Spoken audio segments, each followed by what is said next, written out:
Well, hello, and welcome to the Confused Breakfast. Do you remember the pure joy of a trip to the video rental store as a kid? I do. Hard to beat the ease of the modern era and streaming platforms where you don't even have to leave your couch, but there was something truly special about heading home from a wild 111th birthday party in the Shire, stopping at Blockbuster, picking out a movie by hand, and taking it home to watch. On this podcast, we revisit and dissect some of our favorite childhood movies from that magical era to see if they still move us the way they did as kids. My name is Mike Schulte. Joining me, as always, my brothers, my captains, my kings. Sean Pryor and AJ Vance, how the heck are you? You're going to make me cry all over again, man. And my ass. In my ass. You're taking my ass with you. Yeah, you have my bow and my ass. Yeah, okay. Yeah, you just shaking it up in What do there, you think man. of dwarfs, right? Yeah, dwarfs. Dwarves. What do you think a dwarf ass looks like? It's like specifically Gimli's. All they eat is red meat, and they drink pints of mead. So it's mead not good. And picture yourself malt going beer. Yeah, malt beer. Probably picture yourself very going hairy. out. Picture yourself going out and just eating just like 7 hamburgers and 47 malt beers. It's Yeah. a very German diet, I imagine. Yeah. Just lots of meat, different types of meat. It's very... I think his ass beard is also braided, but not like... not on purpose. No, it Right. just happens to do that. Yeah, that just happens. Well, boys, we're 2-hour episode. finally Natural. doing it on today's episode. The number 9 highest rated movie on IMDb, winner of 4 Oscars, the first film in a trilogy that is widely regarded as one of the greatest and most influential film series ever made, and the highest grossing film series of all time, having grossed over $2.9 billion worldwide. We're, of course, talking about 2001's The Lord of the Rings, Fellowship of the Ring. Well, dang it. Ladies and gentlemen, it's time for another nostalgic journey to the past with the Confused Breakfast. Sit back, relax, and enjoy wherever you are in the world. Take it away, boys. Maybe like 6 months ago, we started talking about those holy candles you can buy and put actors' faces on it, and we said send them to us, and everybody sent us a lot of them. And so we're slowly trying to get through them. Unfortunately, we don't know who sent this one, but this is a Seen Aston candle. Yeah. And we Much said like we've seen Gimli's ass. we've seen Aston, and we decided what Seen Aston movie do we want to do? And we're like, Rudy, nah. We've already done Encino Man. Encino Man, we already did that. Goonies already did that. Lord of the Rings. Lord of the Rings. So the candle is lit. If you are new to this podcast, we're going to be reviewing this movie scene by scene with a modern eye. Isn't that funny? That's hilarious. a But in good order joke. to do that properly, we're going to discuss it first with pure nostalgia. Sean, tell us the first time you saw this movie, what your nostalgic vibe and rating was of this thing. I called my friend Jordan up and it was like, we need to go see this movie, bro. Let's go, man. And he was like, I want to see some other movie that was out at the time. And I'm like, well, then I'm not going to the movies. This was that important to me. I wanted to see it so bad. So when I did finally see it in theaters, I absolutely loved it. I got a bunch of toys for it. Mostly ring wraiths because they're fucking awesome, dude. But I mean, I never really read the book. I don't have that history with it or anything like that. So it's just a movie for me. I'm gonna go 9.5. 9.5 for Sean. AJ, what about you, dude? This was my brother. My brother Bob would he was a reader, as I like to call them. He would read things like books without pictures, and I didn't get that, right. But he read The Hobbit first, and then he was also like reading like the Lord of the Rings books. And I remember having like whatever the paperback version was, and looking at the covers of them and thinking this would be cool, but I don't want to get past the cover. And that was it. And I was thinking, and then the movies come out, and he's like, I'm going to see this, and he was going to go with his friends, and I wasn't quite old enough probably to go. And I finally got to see it. I think we rented the movie. I didn't get to see it in theaters, not this one. Got to rent the movie, and I was just like infatuated with it. But the problem is that my brother knew everything, and I didn't know anything. Who's that? And I'm basically doing that thing where like, well, who is that? Why? Who's the bad guy? Which one's the? Well, he looks like a good. Well, who's the bad? They have the same name. What's going on? Like, so I didn't understand it very much, but I thought it was so cool just because of the swords and, whatever they were doing, the horses and blah, blah, blah. I loved it. I thought I was infatuated with it. I didn't even get it, but I was still in love with it. And but I'll give this, saying that, I'll give this an 8.3. 8.3 for AJ. Interestingly enough, I had never even heard of Lord of the Rings. I never knew anyone in my circle that ever knew anything about Lord of the Rings. Like, these books have been around forever, right? Very popular series. They spent a lot of money to make these movies, but I had never even heard of it. I think I thought it was like Lord of the Flies, which of course I knew, and I was like, well, I don't like that. In fact, I used to work at a place, my senior year of high school, I worked at a place that had go-karts, and one of the go-karts was named Gandalf, and they were like, we named this one Gandalf because it's the fastest. I was like, okay. And they're like, pretty cool, right? Gandalf. And I was like, I don't know what that means. So I knew nothing about this movie, and it came out, and I'm like, okay, everybody's talking about it, fine. And I went to the theater like 4 times before it got out of the theater because I loved it so much. And then, of course, this is peak DVD era, so you're buying the extended version the minute it comes out. I think I bought both. I think the regular one comes out, and then 6 months later, the extended version comes out. So I loved it. I was a 9.5 when I first saw this one.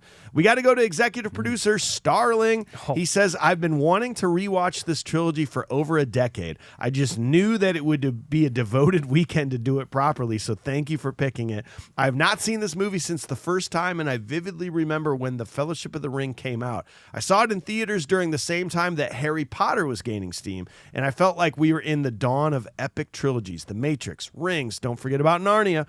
A lot of these movies blended together for me at the time. You had wizards like Dumbledore and Gandalf, who kind of felt like the same character in my mind, and witches like Kate Blanchett in Rings and Tilda Swinton in Narnia. What stands out most about Lord of the Rings is what everyone was talking about. It got the buzz, and I remember enjoying it in theaters. Looking back, I'd say I was a solid 8.5 out of 10. So nostalgically, as a group, we're an 8.95, which is going to be pretty high up there. I don't think it's going to be the top. 8.95 is going to actually put that in the top 20. It's going to tie it with Last Action Hero as far as the way we feel about it nostalgically. Okay. Top 20, but not the top. Top spot still goes to Days of Thunder, by the way. Yeah, Days of Thunder and Teenage Mutant Ninja Turtles are still our highest rated movies at this time. Wow. That's great. Yeah. But, if you've been with us, you know that none of this actually means anything at all because we don't deal with nostalgia here. No. I know the word nostalgia brought you here. Get it out of your brain because we're talking pure modern day, and it all starts with Sean. Give us the important details. What do you got, man? The Lord of the Rings, The Fellowship of the Ring, produced by Fran Walsh, Robert Shea, Jamie Selkirk, Bernie Osborne, Michael Lynn, and Peter Jackson. Written by Peter Jackson, Philippa Boyens, and Fran Walsh. Based on the novel by J.R.R. Tolkien. Tolkien. Cinematography by Andrew Lesney. Music by Howard Shore. Edited by John Gilbert and directed by Peter motherfucking Jackson. Cast: Elijah Wood, Sean Astin, Billy Boyd, Andy Serkis, Viggo Mortensen, and Orlando Bloom, Kate Blanchett, Ian Holm, Christopher Lee, Dominic Monaghan, John Rhys-Davies, Liv Tyler, Hugo Weaving, Sean Bean, Alan Howard, and Ian McKellen. Sean Bean. Work on the film would begin as early as 1997 when Peter Jackson, along with an artist, would come up with mock-ups for a storyboard. Along with writers Fran Walsh and Philippa Boyens, Peter Jackson would write an initial treatment, which was essentially all 3 books in one script, condensing the story down very heavily. The process... This process, however, did attract several studios, including Miramax, who bought the script for further development, but when Jackson brought up that the story should be split into 2 films, Miramax backed out and said, guess you'll have to find somebody else.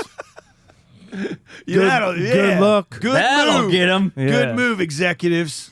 You did it. Peter spent 6 weeks looking for financing and finally landed on New Line Cinema, the house that Freddie built, who read the script and heard that they wanted it to be 2 movies. The only stipulation New Line had was that it should be 3 movies. And Peter Jackson said, no! And then he walked away. Yeah. And he went looking for more money elsewhere. Yeah.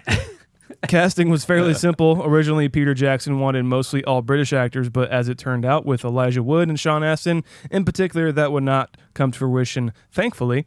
This just meant that Billy Boyd and Dominic Moynihan had to teach the two Americans the culture of pub life. Originally, Stuart Townsend was cast as Aragorn, but as shooting approached, Jackson realized that he may have cast the part way too young, so Townsend was let go. And Viggo Mortensen was called and given the opportunity, but he had to be on a flight. But he had to be on a flight to New Zealand like the next day. Mortensen was unsure about the role and wanted some time to think about it. So sometimes literally gonna have to be like 3 minutes. Viggo's son Henry overheard his conversation and was a huge Lord of the Rings fan and pretty much convinced his father within a few minutes to take the role. So without Viggo Mortensen's son, we would not have Viggo Mortensen as Aragorn in this movie. And it's crazy that it was just recast almost like right up to a week before shooting. God, that's wild. It's like they had started, and I'm sure they did some screen tests with the other guy, but they were just like, he's way too young. Filming took place almost entirely in various locations in New Zealand. Most locations that were outside involved getting equipment and cast and crew there by helicopter, while some were just outside of a bustling town or even 5 minutes from the studio. Most interior shots were built and shot at Stone Street Studios in Wellington, with some exterior shots also being shot in Stone Street. Weta Workshop was used for an almost one-stop shop for costumes, props, and makeup effects, being based in New Zealand, and having worked with Peter Jackson on several projects, including Dead Alive, their shorthand was almost telepathic. The Lord of the Rings, The Fellowship of the Ring, was released on December 19th, 2001 in the U.S., and on a budget of $93 million, the film made $887.4 million at the box office. It was nominated for 12 Academy Awards, winning 4, like Mike said, including Best Visual Effects, Best Makeup and Hair, and Best Original Score, and Best Cinematography. I think they actually just decided that it's best score of all time. It might be. I think they just said, we're not even going to give out best scores anymore. Hey, Yeah, I we mean- shouldn't do this anymore. It's already been won. Yeah. They won. Yeah. People like the Gladiator soundtrack a whole lot. Like I think you guys mentioned it, and I think it's great. But this is the Gladiator for me. Like this is the one I like listen to without watching the movie, just because it's just like, And Yeah. we aren't even getting to some of the best, which comes later in the trilogy. True. Well, Sean just showed us that this is a big old splat. I think AJ is going to tell us that it's a big old splat when we learn all the ratings and reviews from critics and fans alike. What do you got, dude? One does not simply walk into Rotten Tomatoes. Its red gates are guarded by more than just critics. There is arrogance there that does not sleep. The great tomato is ever watchful. It is a barren wasteland riddled with low scores, asses, and fuss. The very air you breathe is a poisonous fart. Not with 10,000 viewers could you do this. It is the Tomato Meter. That's your best one, yeah, man. man, Yeah. you nailed it. Now, unfortunately, guess what? You're going to have to do every single time. I'm gonna have to top that. You're going to have to somehow. top that. Give me another Scene Bean quote, and I'll get it done. It's Sean. Oh, guys. It's Sean. It's Sean. Oh, sorry. Sean Bond. Well, Sean man. Bond. First time Oh no! I've ever heard that, dude. Oh, No one has ever said Sean Bond before. Yes, they. not on this. Not on this podcast. I am original. No one has ever said I'm that. original. I'm real. I started a movie podcast. Oh man! I called it Mike's Classic Movie Reviews.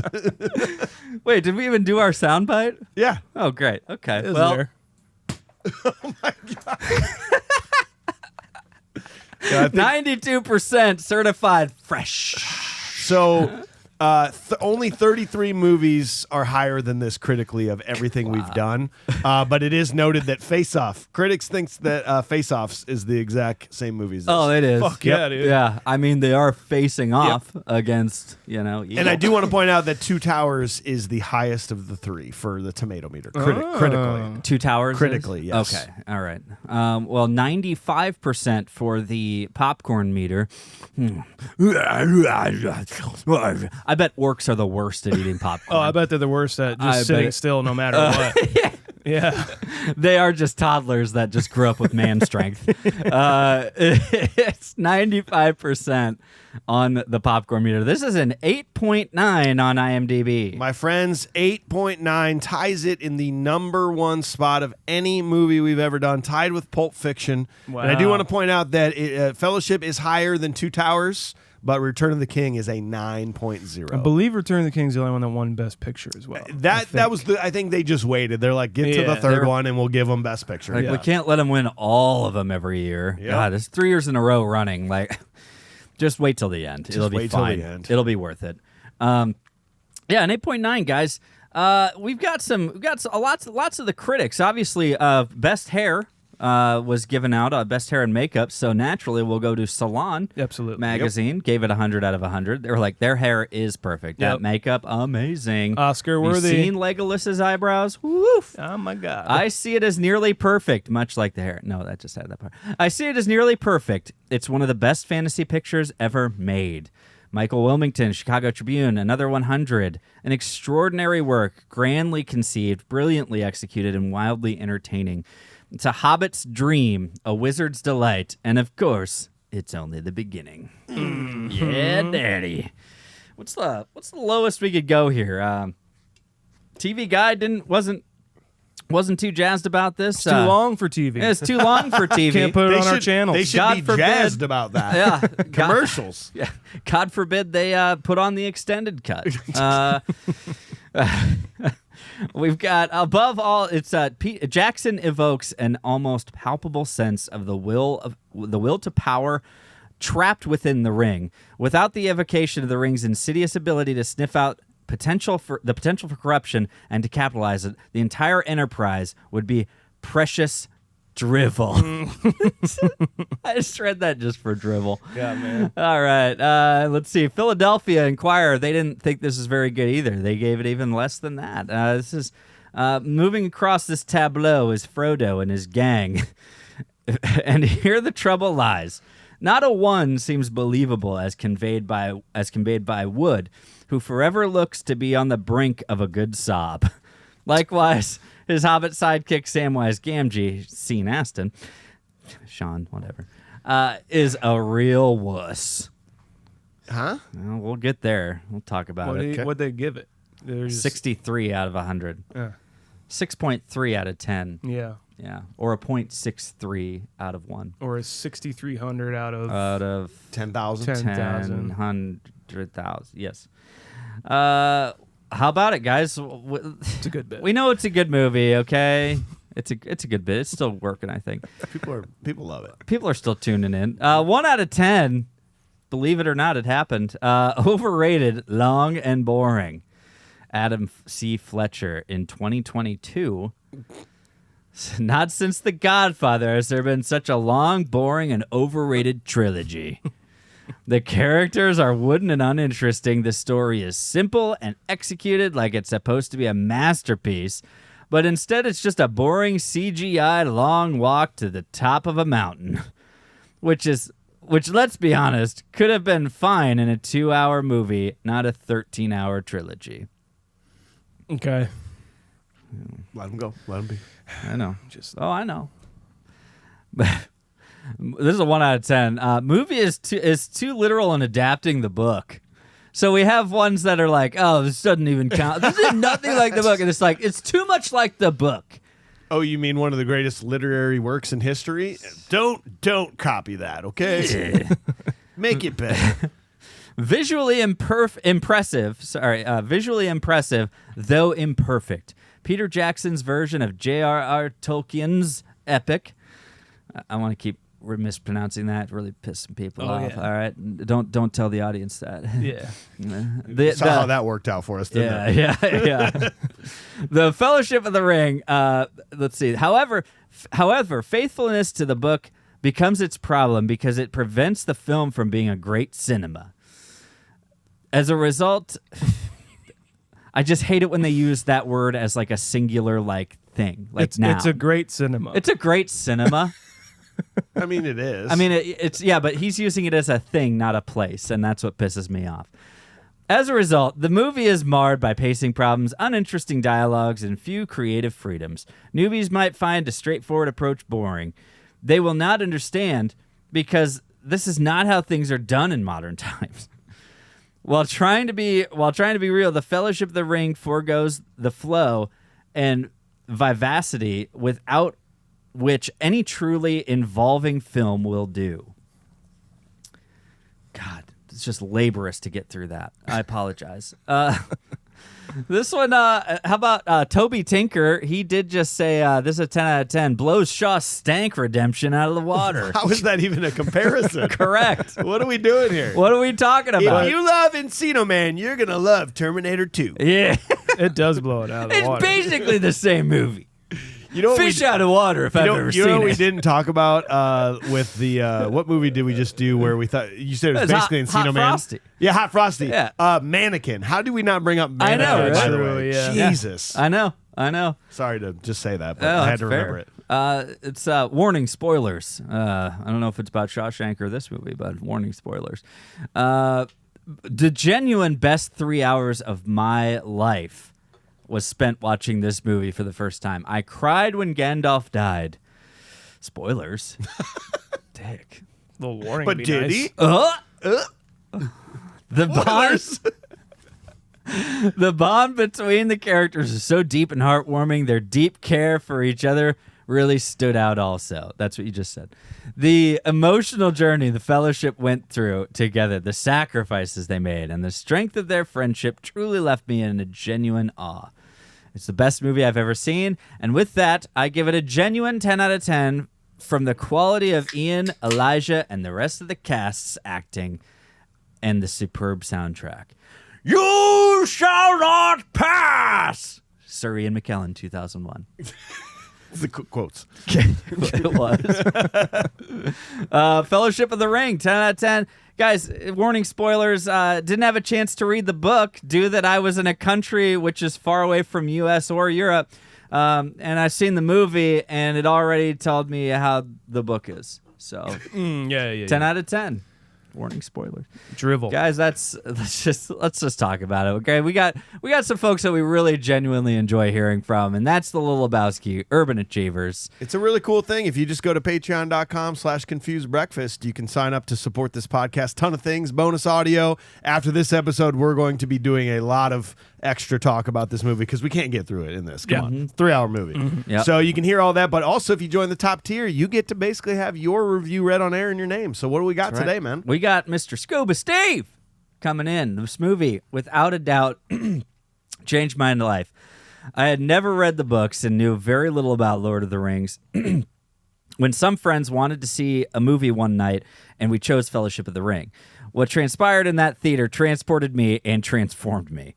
I devoured every piece of Tolkien I could get my hands on, and when the extended edition DVD came out, I watched every special feature because fascinated with the process of filmmaking, which eventually influenced my major in college, where I studied film and became a junkie of all things cinema. It is pure magic. For me, it is a mix of practical effects and CGI, the amazing sets and costumes, stunning miniature work, and for my money, the greatest film score that has ever been written. Okay. There's no other score I can give it, nostalgically or modern day. 10 out of 10. Favorite movie of all time. Solid, dude. Dang. Solid. Jarrett, Layoff. He chimed in, our buddy. I never really watched movies multiple times a year, especially in my teenager early 20s. Fellowship was the exception. I needed a movie to listen to on a long car ride that I knew frame for frame. Pop this bad boy on. I vividly remember being stoked to have a digital version after I bought the extended set on Blu-ray and put it on my iPod. Sneak listens for work. My day would fly by. I love that. I tell my son on a daily basis, I'm not trying to rob you. I'm trying to help you. I love this movie. Watched it 5 times this year. I've watched it 5 times this year. Will continue to do so. Is not my favorite Lord of the Rings movie. That is Two Towers, but this movie was revolutionary. Hot take. Nostalgic 10 out of 10. Well, if you want to join, patreon.com/confusedbreakfast. There you go. All right, boys. I just realized something. if I say one more word, it'll be the most podcasting that I've ever done. Oh, yeah. But then I remember what Bert Kreischer told me. He said, it's a dangerous business, Confused Breakfast, going out your door to podcast. You step into the studio, and if you don't keep your feet, there's no knowing what nostalgic movie might sweep you off to talk about. Here we go. So Bert Kreischer's like Gandalf. He is, yeah. Yeah. Bert Nice. Kreischer's my Gandalf. Yeah. Nice. Scene 1. We learn of an ancient past and Dark Lord Sauron's quest to conquer Middle-earth using a powerful ring. A last alliance of elves and men save the world by destroying Sauron. Isildur takes the ring and succumbs to its temptation, refusing to destroy it, but he's later ambushed and killed. The ring falls into a river and is lost. The ring is found 2,500 years later by Gollum. After 500 years of torment, the ring leaves Gollum and is found by the hobbit Bilbo Baggins. At his 111th birthday, Bilbo leaves the ring to Frodo Baggins. God, I'm so glad they just summed up like everything we need to know right here off the bat in the Right, intro of just right. like having Cate Blanchett tell us whatever bullshit is going on. It's just like none of this even makes any sense. I'm just so glad that I wish the books you could just burn them Right. and Right. like only the movies existed to be Yeah. honest because it's I just like how they sum up everything right here. We should destroy And- literature. Yeah, we shouldn't be Mm. like. I guess we're being read to. I guess, but like, I'm Well. just saying, like, books. Who gives a shit about the books? Yeah. Fuck the books. No one Dude, cares. Thank you. Thank you. Like we just need to get out of the way. We're not talking about the book. We're not talking about the extended cut. You say the extended cut, then it get more out of it. I don't care. I just need a short movie. To you right now, you're going, the book was much better. It's like, you Yeah. know what I liked about the movie? No fucking read it. Yeah. Correct. You It know was what I- over and I had time for a nap. Correct. You know what I don't like about you is that you got eyes. Yeah. Fucking bitch. You know what I don't like about you guys? You have things that you enjoy. Yeah. Ugh. People are going to get so mad at us Yeah. that we're basically just making TikToks like as we go. Yeah. Just, Correct. yeah, it's pretty good. Scene Yeah. 2. Scene two, basically. man. Wait, dude. No, her intro's so funny to me that like I wish they would have satired it and like parodied it at some point because she's like, 3 rings were given to the elves, the wisest, fairest, most beautiful, amazing beings on earth. Yeah. 4 were given to the dwarves. They're fat, smelly, stupid. Nobody likes them. Yeah, they gave- Dumb. 5 were given to men. Men always fuck shit up. Yeah. Like I felt like that's what she was gonna start saying because she really goes in on the elves. Yeah. Yeah. And then she's like, yeah, and then everybody else got him, and it's fine.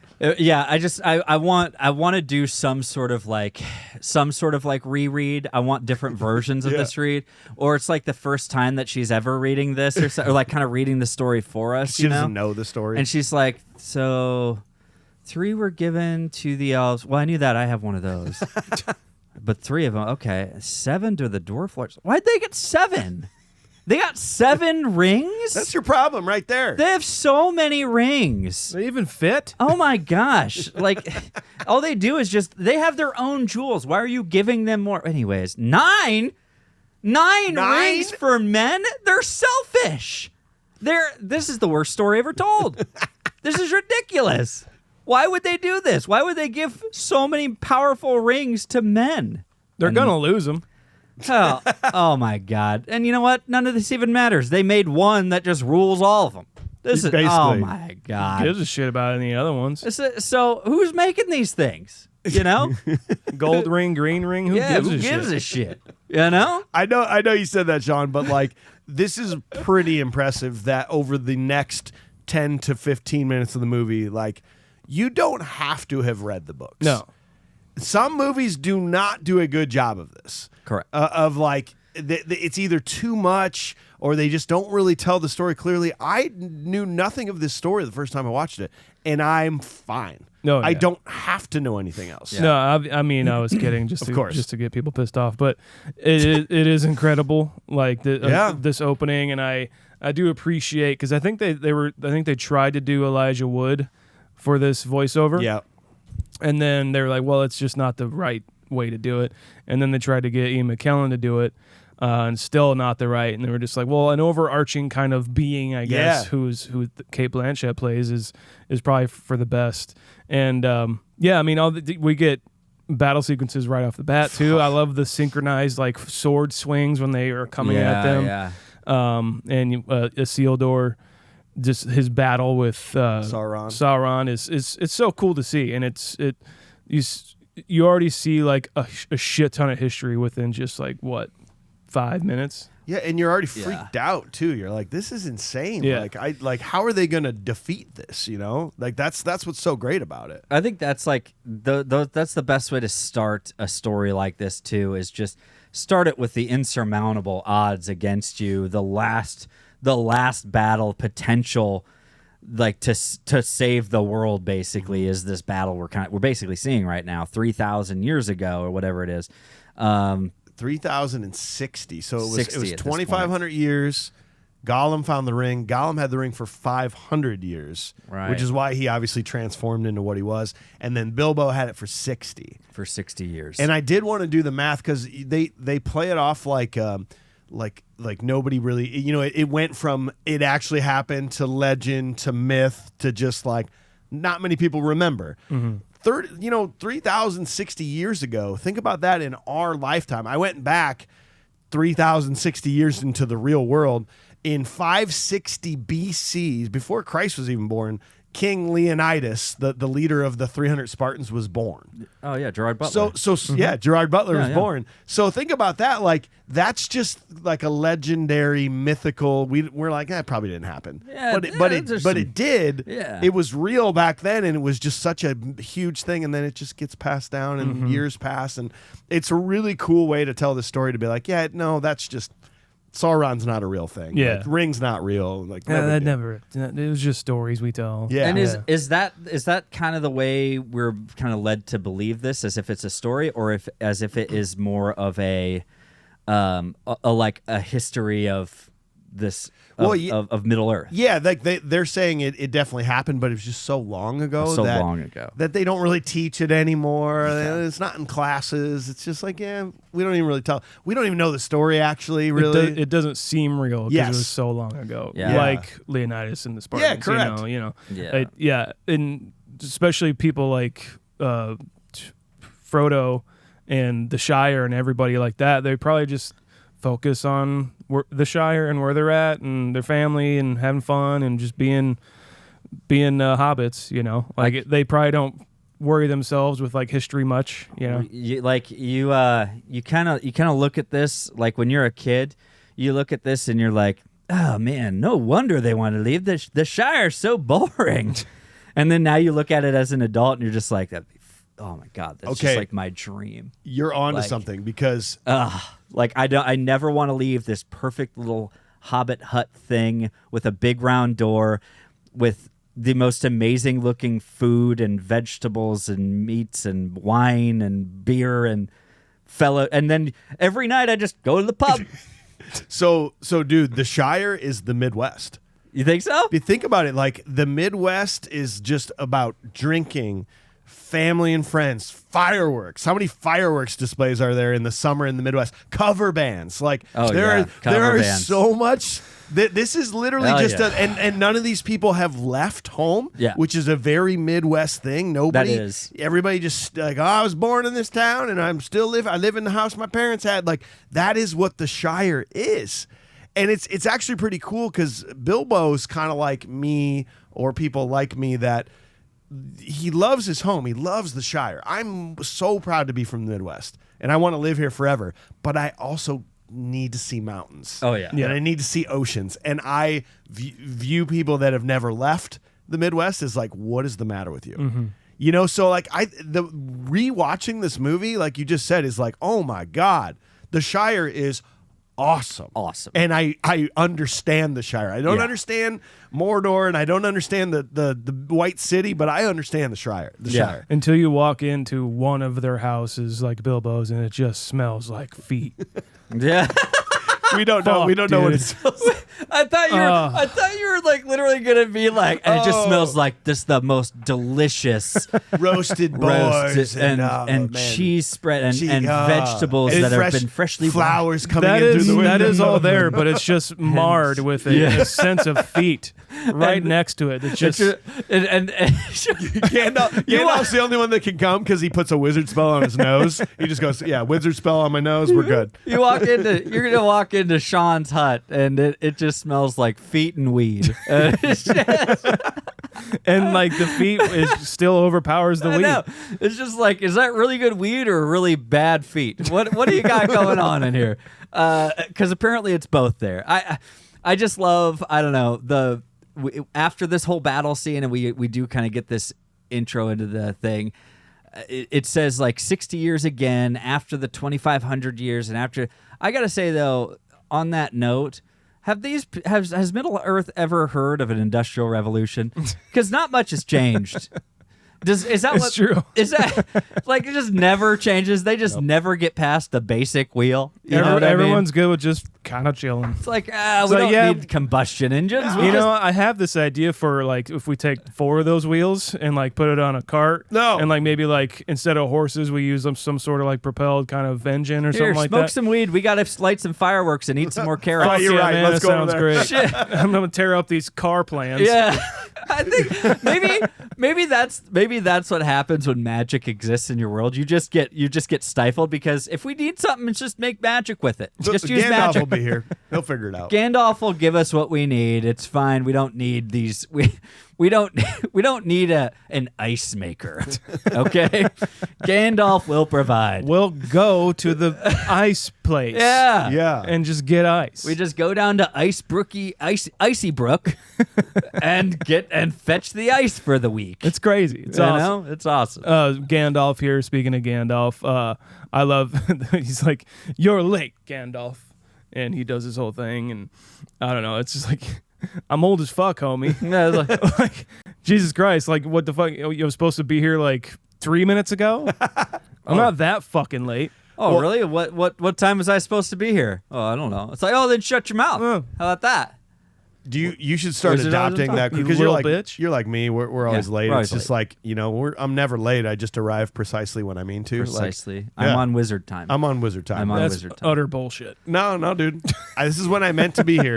10:05 this morning is when I planned to walk through that Think door. of it this way, Sean. If I had left 7 minutes earlier, right?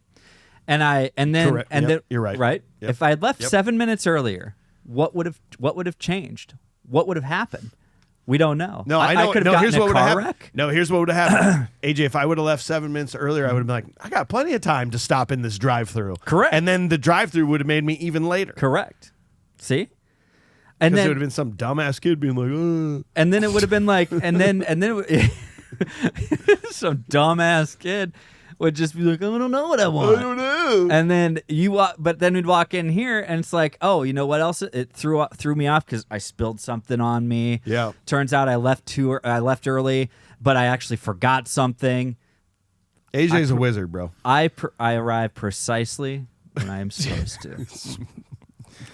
No, no, Right? no. Yes. No. Okay. Just no. But more on Gandalf. Moron Gandalf. He He's not a moron. more on Gandalf. okay. He shoots the fireworks off for the Yeah. kids like as he goes by, and they're kind of like disappointed they didn't. Then he does it. It's the exact same thing when driving truck. When kids do this, They still do for the that? air horn. Oh yeah, I got one the other day. It was a group of kids waiting for the bus, and they were all like, "Yeah, do it." And I like tooted it like twice. And You they're do like, the "Fuck double, yeah!" the toot. Oh, yeah. Yeah, that's the good way to do it. Yeah, it felt really good. So you're a wizard too. I kind of See? am. You are, You're a man. wizard, Sheen. I arrive on time, and that's when you're supposed to get here. When I was a child, that was pure magic when a truck driver would honk their Yeah. horn. Yeah. Until one day, I rode with my grandpa. We were following my parents, and my grandpa had a CB radio, and I was like 8, and the truckers were talking about the legs in the minivan with the Missouri plates, and they're like, "Oh, you got to see this chick. She's coming down I-95." And then all of a sudden, I was like, "They're talking about my mom." No. I don't like these truckers. All right. Dang Yeah, it. Sue, you remember that? That happened. Nice. She's listening. Miss Let's do the music. Unless you want to talk. No, about we can do that. the music. I just want to talk about the cast as well. But Yeah. Let's hit the music. We might as well, because truth be told, every single time the Hobbit theme comes on, like, it's just who wrote this? Howard Shore. Howard Shore. I'm not sure. I would have doubted this thought before I rewatched it. What's the greatest score of all time? Yeah, but Lord of the Rings is probably up there. But I don't know. What about that? I think it's the greatest score of all time. It's one of those that no matter where you are and what you're doing, if you hear this, you're instantly transported. Not necessarily, I'm not saying necessarily to the Shire, but what I am saying is to just a more peaceful mind state. Yes. You know what I mean? You're just oh, thank God I can relax for just a second while this is playing. It does something to you. There is science behind the fact that music does have an effect on you. But when it is the music like this, it becomes so apparent. And that's what I think all the music in these movies does. It is so it transcends the movies, takes it to that next level. It's one of those movies I talk about, or those scores I talk about, where it just seems like it has already existed for a long time, which is also very telling for the story itself, because we just got done talking about 3,000 years ago, but the score seems like it was then too. You know what I mean? It's 3,000 years ago, but modern. Yes. Yeah. And it is just a great point. extremely timeless. It's probably up there with it's so synonymous with this and just in our oeuvre of pop culture as Harry Potter is, because every time I hear that theme, I'm just wow. Oh, gotcha. The well, and the other thing though too, what you're saying about how it kind of transcends, right? And it's it's been in this world. It's it's a part of this world and everything.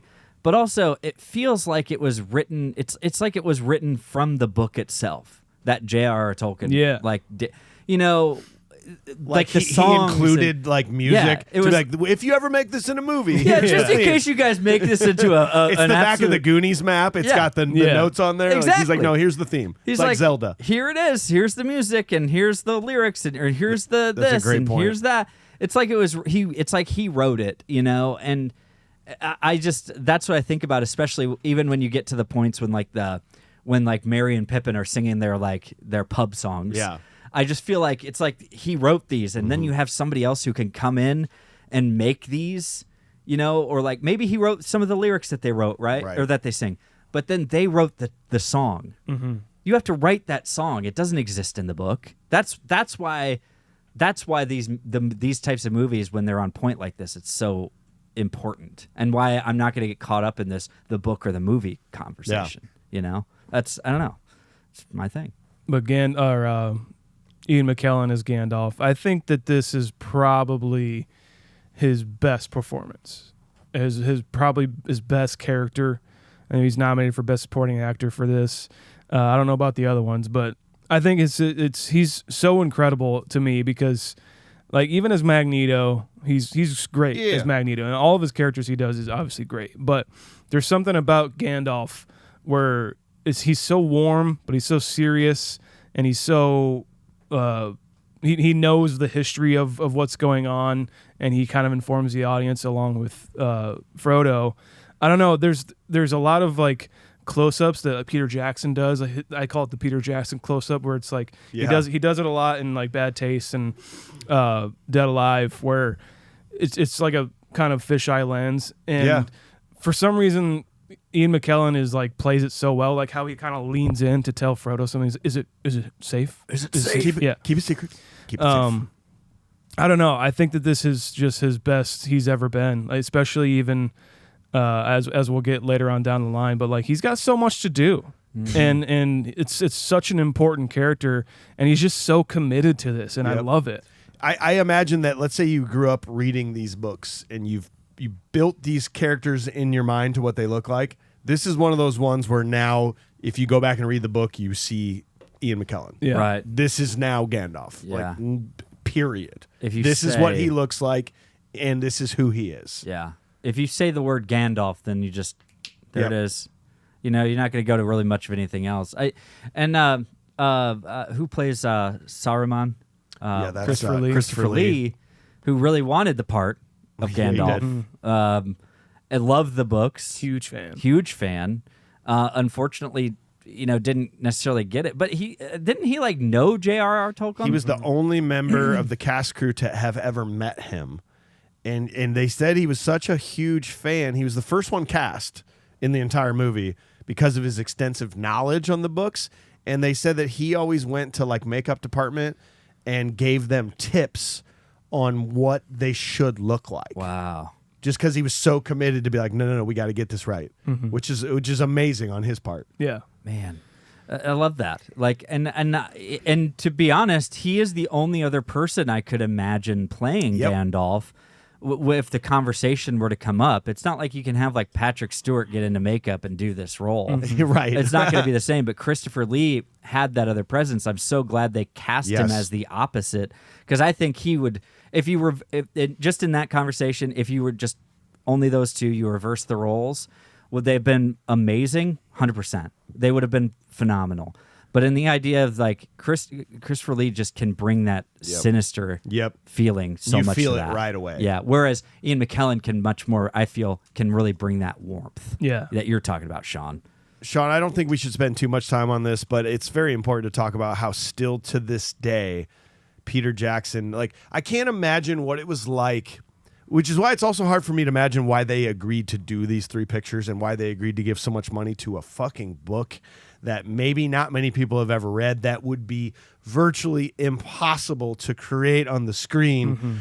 Height differences and like different creatures, and like we need all this landscape. But the fact that they use so much like practical effects mixed with CGI, mixed with this movie's still flawless on how they do the transitions between having little kids with their backs turned as the hobbits versus forced perspective of like, they looks like they're sitting next to each other, but Ian McKellen's like 6 feet away instead. Like I was watching it this whole time going, fuck, this is awesome. Yeah, like it's it's a just masterpiece. And they could have easily just like did it with CGI, and some of it is. Yeah, of course. They could have easily just have, because how much time that just set that up, and like especially eye lines, dude. Like the eye line, because God, like dude. if you're shooting from like an over the shoulder of like Frodo, and Ian McKellen's like he's probably like actually like this, the eye lines, they're not talking at each other's they're eyes. not looking they're at each looking, other. They're looking this or like off this way when your character's right here, and so they have to like kind of like do like the tennis ball thing so they can kind of get them to look at something. But even the actors are just like, yeah, it's challenging because that's the connection. Like that's how you get to know each other's characters and everything. But yeah, I mean, it's just so impressive, and I'm so glad they did it like this because it's so convincing, and it just gives it that much more of a practicality of this world. This world seems so tangible already, and to do too much CGI would take you out of it, and you like couldn't feel it anymore. Well, I think it's incredible. I mean, not to like get outside of it, but I mean, even if you watch the Hobbit movies, they kind of went the opposite way. Yeah. If this was 70-30, in favor of practical, I think that was like kind of what happened. The reverse of what happened in the Hobbit, and it didn't feel as tangible. Correct. It didn't feel as like you couldn't connect with it as well. You're right. Yeah, I mean, it's outstanding, and to for a person like Peter Jackson, I think he's coming off the Frighteners of this, maybe, like with Michael J. Fox. I think he's coming off of that, and is trying to get this made. But for him to go to a studio and be like, I want to make Lord of the Rings, and for a studio to be Can you like, imagine? yeah, we'll give you all the money in the world to do 3 movies at once. Like by the way, they filmed all 3 movies at the same and time I don't for feel like this years. is a proven thing. I don't feel like you could have guaranteed that many people would have gone and see this. True. I feel like that's a gamble. Oh yeah. And if you didn't nail the first one, oh my God. Yeah. Yeah. I mean, you hear about that all the time, don't you? Like It happens a lot where they're like, we got this series, The Dark Universe. It's Yeah. gonna be perfect. Universal Universe or whatever. Yeah, it's gonna be perfect. And then it kind of flops, and they're like, No, we it's can't, not. We can't go through We with the can't second keep one. going. Even though you teased the second one, kind of, we can't do it. Yeah, it's crazy.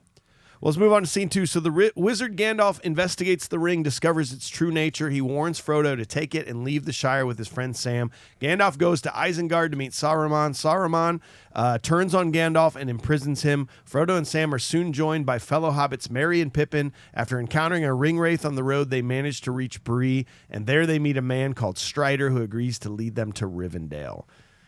This I do have to mention this. That when he goes to Saruman, and that's when it turns and he imprisons him.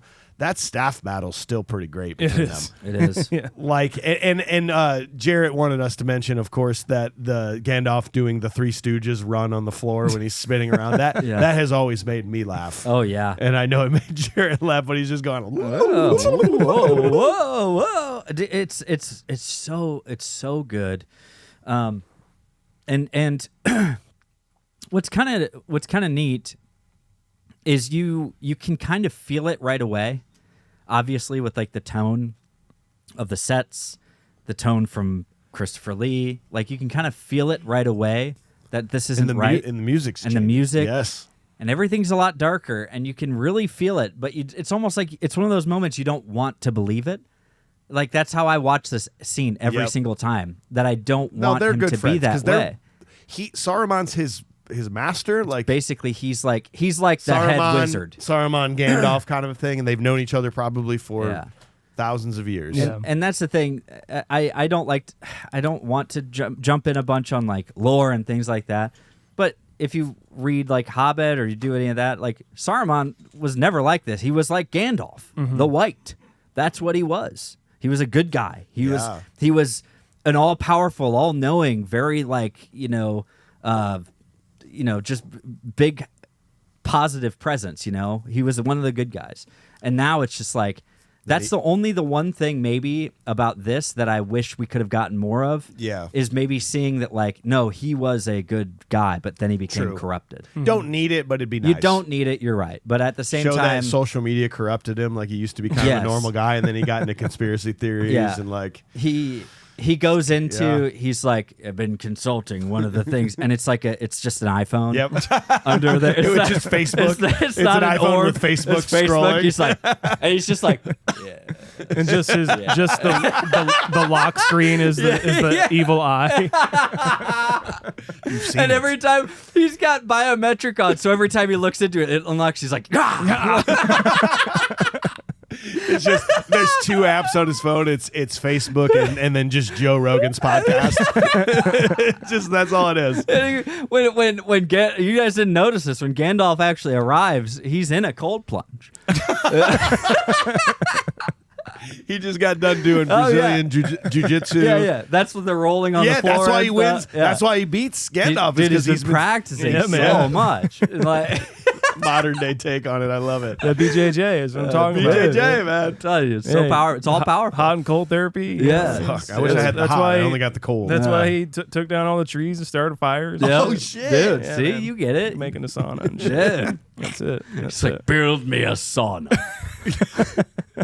Worthy of sauna. We heard you say army, so we're going to do that instead. Did you say a sauna for Saruman? What are you talking about? Saruman or Son? I don't know what he's talking about. Sonoman? So you want a Sauron sauna for Saruman? What do you want? What's your name? Orc. My name's Orc. What is your name? My name's Mork. God damn it. But some of the differences, I did think it was pretty important to consult some experts that I know.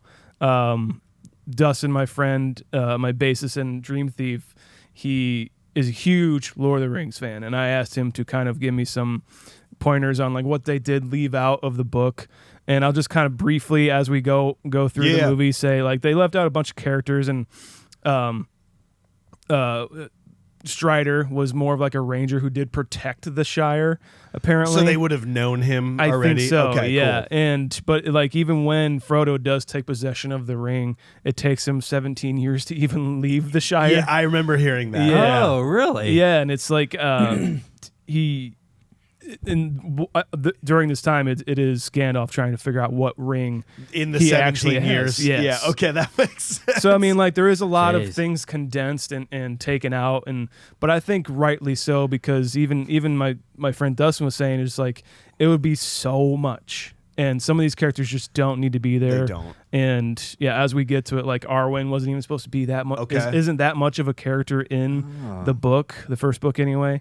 But yeah, I thought that was important because there are a bunch of nerds out there. It adds to the heightening like nature of it, though. Like I love that this just feels great. You're like, man, we're having parties, Yeah. like we're having fireworks, and then all of a sudden you're like, fuck. As soon as And and Gandalf's going to the library really quick and Yeah. realizing his card's expired. Like, I left my fucking card, but he's like, it happened Someone so checked it out fast, already. man. He had some late fees on some old like scrolls that he didn't bring back. Exactly. He left them at Frodo's. I love how all of a sudden how fast this starts going. yeah, I mean, Yeah. So like, it's I'm glad they made that choice for a movie. especially like you can really feel the evil or like the contention with the ring. I really Yeah. like how that is a sort of metaphor for just everything, I guess, or just like ultimate power, how it affects people differently, but like when Bilbo first puts it on and just disappears right in front of everyone,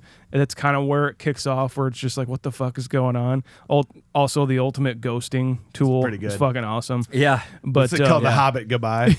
The Hobbit goodbye. Yeah. He left them all on red. Yeah. I know you want to talk about this, Sean, because we got to talk about these ring wraiths. Yeah, dude. I this was one of the most terrifying things of this movie when I first watched it, and it's still, I almost wish the ring wraiths would have been a bigger part continuing in this. Sure. Because yeah. this is it for them. They kind of do this, and then, I don't know, they're really not involved. But some of the scenes, this is for the whole movie here, that just are so, when he turns around, like first of all, so he turns around and goes back, and like the ring wraith comes to the river. They're on the ferry, and that one ring wraith's like fuck it. He turns around to go to the next crossing, and all the other ring wraiths go flying by. When they do actually arrive to Bree, and they're single file holding the swords with the one hand back, going, they're like floating through the room. When they come through the smoke fog at the castle ruins, So sick. dude, the sound they make. I mean, even that shot of when Frodo's on the road and he looks down the road and it goes, and the leaves go, like, man, they're Dolly so, zoom shot. Yeah. they're so badass. Yeah. It's amazing. They're so fucking cool. Yeah. Sorry, AJ. Well, no, I was just gonna say it's just so much of it feels like the headless horseman vibe. Yes. And I feel like that's just what this is, and it is the unknown. You don't know what they are. You kind of know the lore. You might not. They are just death riders, you Yeah. know, and they are in the way that they're described as these they're the night. They're They're old not kings. living. They're not dead. They're just. Yeah, that's just what they are. The description is just awesome. And I love this first kind of chase scene with them getting to the ferry. Yes. Is a really, really great introduction to them, to like the sinisterness of them. I don't know, you know? I never really noticed before, but they like, it's just the one, and then it's like 3 of them. It's just the one killer, And then actually.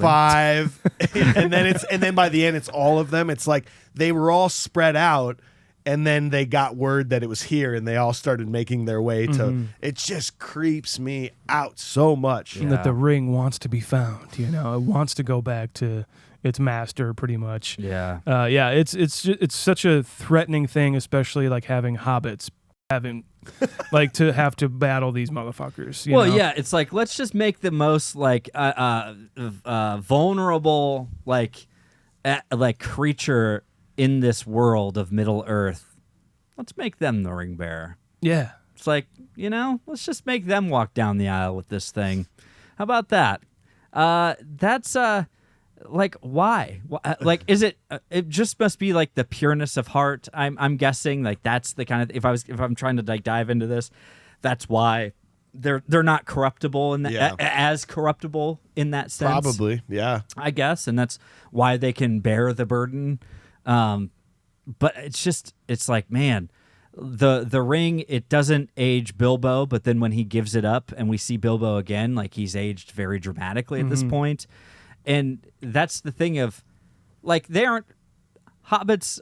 Again, they could have explained maybe hobbits don't really, it's not normal for them to live to 111 years old. They don't really touch on that. They don't really touch on it. But it's just like, but the ring is what keeps him going for sure. That's why he looks like Gandalf said, "You haven't aged a day," you know? And it's just like, they can just take it and run with it, quite literally. Yeah. Hey, why not? Peter Jackson's cameo, right when they get to Bree. Wait, what? He's right when they get into Bree. It's kind of like B shots of just like the people on the streets and stuff like that. He's like, what does he have? He just burps at the camera. Like, is he in the pub? Perfect. No, he's like on the streets right when they get into Bree. There's just like a quick shot of him just like taking a drink and like looking POV in the camera, but Sweet, I didn't know that. Frodo and them, and just burps at the camera. So cool. Hell yeah. Yeah. I do like that Pippin and Merry are a part of this. Because it really does. You've got really weird dynamics between the four of them, but we almost need all of them at some point. You know, like Frodo just is Frodo, and like Frodo's always kind of been my least favorite character in this entire series. Like it's Frodo. It might just be that it's Elijah Wood. I don't know. We'll talk about how many times he falls in this movie later. But then you've got Sam, who's just like such a loving, like bumbling, just guy that'll do anything. But then Pippin and Merry are like the dudes that got asked to go on a road trip. Yeah. And they don't really know where they're going, but they're just so cool and chill that they're like, hell yeah, let's go. And at least they're the guys who bring good snacks. Yeah, and they tell the best story. They're like, hey, I know it's been a long day of traveling, and I know you guys just want to go to bed, but there's a pub downstairs in our hotel. We should just go for one. Yeah. We should just go for one. Just go for one. And I never got. I'm gonna get a pint. Yeah, I never got the pint come in joke pints? when he's like, these are pints. Is it because they're so small? Yeah, I think and so. that they normally have like 5-ounce glasses because they're so small. Is that Probably what that deal is? in like quarts. You know, so fucking awesome. Are they in the metric system in Lord of the Rings? You know what? That's a They know what the fuck a Royale cheese is. yeah. Royale with cheese. Yeah. Yeah, they probably are. They're probably a third liter. That's what they normally drink, rather than a half liter. Yes, of which would course. be more like a pint. Yeah. Yeah, see? There we go. Yeah, man. Fuck yeah. Because yeah, dude. and if they weren't there to like break up that tension of like, you got this long journey ahead of you, let's go to the pub. They're not going to meet Strider. Yeah. They're going to get killed that night by the ring race. Well, and even this whole thing's over. Talking about this like, group of Frodo, Sam, Merry, and Pippin. The Merry, I guess, was supposed to be introduced later in the books. He wasn't even supposed to like be with these guys yet. But them as actors, I've watched like 6-7 hours of documentaries on just this movie, which was awesome. Yeah. But it took a lot of time away from us doing a different episode that's coming out later. But the behind the scenes of them just like chilling and hanging out is so fucking funny. Anytime the behind the scenes camera guy is on them, they're just doing bits. They're like, one of them will like they're like eating an apple. All three of them is Frodo and Merry and Pippin. They're just doing bits and like they're eating an apple and like want to walk away and then start talking shit about that guy. And then they'll come back and like, oh hey man, and then another one will walk away and do this. They're just so, it seemed like they had such a fucking great they were time there doing for this. what, 19 months or Yeah, something I mean like that? even they would have to get up super early to get the makeup on and everything. And there's a shot of Elijah Wood coming out of his trailer and it's just the sunrise and mountains and stuff. He's like, what a gift to be able to make a movie fucking in New Zealand and chill. And that's awesome. I mean, man. it just seemed like such a good time. And then like, what do we think about Elijah Wood and Sean Astin playing these characters? Okay, first of all, I like them all. Like I really do. Yes. It's more so the problem, like I have a problem with the character of Frodo. Okay, is where it really falls with. But Elijah Wood, I think, plays it so well. So I'd like to that's think my you thing. could recast him, but then I don't know who it would be. Yeah, it's so hard now. because it's you this know. it's this like tough. Frodo's tough because Frodo is just a guy, he's just hanging in with his life, and he's just doing. Now he has the most important task in the entire world that he has to do, that is now killing him inside. It's destroying him, and like the fate of the world rests on him. That makes him go from this fun guy to just he starts to not even say anything. Yeah. It's all facial stuff, which he does so well. He kind of shows the pain with his face. But the only problem I have with him is he falls 6 times. He falls backwards 6 times, and just in this movie, and it's always like, "Ugh!" And he's got that look on his face. But you know what? That's the only problem I have. He gets with up every time, though, Yeah, and man. that's what it's about. You know what I'm saying? For having such like strong hobbit feet, he's doesn't have very good footing. I don't know, but I also really like Sam. I do really like their dynamic. It's a very genuine feeling friendship. Yeah. Okay. Good call. Yeah. Like that's really great. But at the same time, and there's the ongoing joke. As we do more of these movies, guys, I honestly can't wait to do Two Towers. But as we go on, there is the ongoing joke where it's like the Fellowship of the Ring, and then it's just a picture of Sam. It's like 9/10 of the Fellowship of the Ring. It's just like, yeah, you're right, because he literally can't carry Frodo or carry the ring at some points, but he literally carries another Hobbit at his same size. You know what I mean? Like he's the driving force behind this. And it's that positivity that he kind of always has with him. And Sean Astin took it upon himself to make his character Sam be kind of a reflection of real life. Like he wanted real life to kind of reflect into the movie. So he was kind of Elijah Wood's bitch on set. Oh, really? Like he would Elijah Wood would like lock his keys in his apartment or whatever. And, Like, I'll get yeah, and then Sean would just say, "Oh, go ahead, man. Like, go ahead. I'll get a locksmith. We'll take care of this." And then he'd go to set and get him his keys. Like he would be like Sam on set, which is kind of cool. But they were all like also just really good friends and hanging out all the time. It's really cool to see. Sean Astin's a perfect casting for this because if you think about, we all knew him from Goonies, Encino Man, Rudy.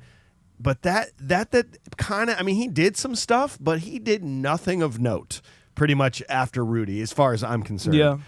And the fact that they cast him as a very talented actor, a well-known face, but also someone that is not really typecast into anything, that he was able to show up here, kind of like he did with Stranger Things. Yeah. He came in, did Lord of the Rings, then kind of fell away a little bit, and then whenever he shows up, he's something else. Yeah. And I think it was such a great casting to have him in this role. I feel like now that we've been getting on this and we've been talking about like, I don't know who I'd cast as this and who would do this. It's like, yeah, now I know. Frodo and Sam, it would be Michael Cera and Jonah Hill. Oh my God. And now I need their dynamic. You mean as if they these did two this characters. in like 2011 Yeah. instead of 2001, that would have been our Frodo and Sam? Because they would have been coming hot off of like Superbad, and then like throw them in with like a similar dynamic, and they don't even talk with like the my accent. They just God. talk like they're high schoolers. Yeah. It's like, look, Frodo, quit being a little bitch. All right, I gotta go get some mead before we head out. I'm not a little bitch, Sam. I'm just saying we got to like. There's much other important stuff that we got to do. Yeah, well, you really bitched out there, man. So I bitched out. You bitched out. We got to Fucking get the ring. Saruman. We got to get the ring to the fire fucking place, man. Like we don't have time to sit and fucking smoke. We can't just sit around hoping to get laid and drink. Okay, that's what I mean. I'm thinking about a lady sucking on my nosh. Yeah. Yeah. Vag-tastic voyage. Yeah. They're on a vag-tastic voyage. Who would be Pip and Mary then? Like James Franco and like No, it'd be Michael Plotz and Christopher Mintz-Plasse. Christopher Mintz-Plasse. Oh my God. And Dave Franco. Yes. I just nailed this. I'm Can sorry, you guys. imagine? We're doing this. Oh, all dude. right. We're recasting. We need this a entire recap. movie as Lord we of the go. Rings was made just a few years Just later. a few years after. This is literally what you would have got. Oh man, this would have been amazing. Come on, guys. Well, let's move on to scene 3. So they narrowly avoid ringwraiths and Bree and are eventually ambushed on the hills of Weathertop. Strider fights them off, but not before Frodo is stabbed. Elf Arwen takes Frodo to Rivendell and is healed by her father Elrond. Elrond Hubbard, calls a council to decide what should be done with the ring. Frodo volunteers to take the ring to Mount Doom with his hobbit friends and Gandalf, as well as Aragorn, Legolas, Gimli, and Boromir. They are forced to travel under the mountain through the Mines of Moria. Oh, yeah. So, speaking of characters, Strider, who is Aragorn. Yep. What do we think of Viggo Mortensen as Strider? He's so great. God damn, he's so great, man. Viggo Mortensen, like, I can't say that he's like one of the most like underrated or anything, because he's not underrated, but he's one of those that he's just the guy who comes into a role, absolutely nails it, does everything for this role, in my opinion, that I can feel, and then just walks away, and then just humbly bows away. Yeah. Bye. I'm Viggo Mortensen. Oh, sorry, like, I just nailed it. That's, oh man, and like it's just awesome. That's it, because that's just the way it feels like throughout this whole time. You hear so many stories about his dedication to the role. They said he was like one of the best swordsmen that they ever trained to learn how to do swords. He was helping at one point to do like some of the training. It sounded like he actually did some of these stunts. Like he actually had a knife thrown out at him. That shot near the end of this movie when he hits the knife out of the air that was thrown at him. Turns out it was accidentally a real knife, and he actually did it. Yeah, it was supposed to go away from him. It was supposed to be going away. Yeah, and that's what happened. Okay. And I think I don't know if it was the same thing was true about an arrow that whizzed by his head. I mean, he did a lot of great things. The horse riding, the sword play, the bow and arrow. Different languages. He already spoke 3, and then he wanted to learn all the Elvish language. Like, Jesus. It's just, I mean, he's amazing. Yeah. It's so weird to think that he was cast like a week before they started shooting, because it does. I don't think. I mean, in your universe, obviously Bill Hader would play him, right? But I don't know who else could do it. Yep. Seth Rogen. No, Seth Rogen's Gimli. No, Seth Rogen would be Legolas. No. Because I need it. I need him to not be the most perfect, like one of the most perfect beings. Nope. That's Jake Gyllenhaal. He's Legolas. Legolas. What is your elf I see? Oh, they're coming. And the elves are just Jewish. That's just what it is. What a fucking scene at the top of the Weathertop. I mean, where you get stabbed. I mean, if you're watching this for the first time, like I did, and a lot of people did, not knowing anything about the books, this is just insane, intense.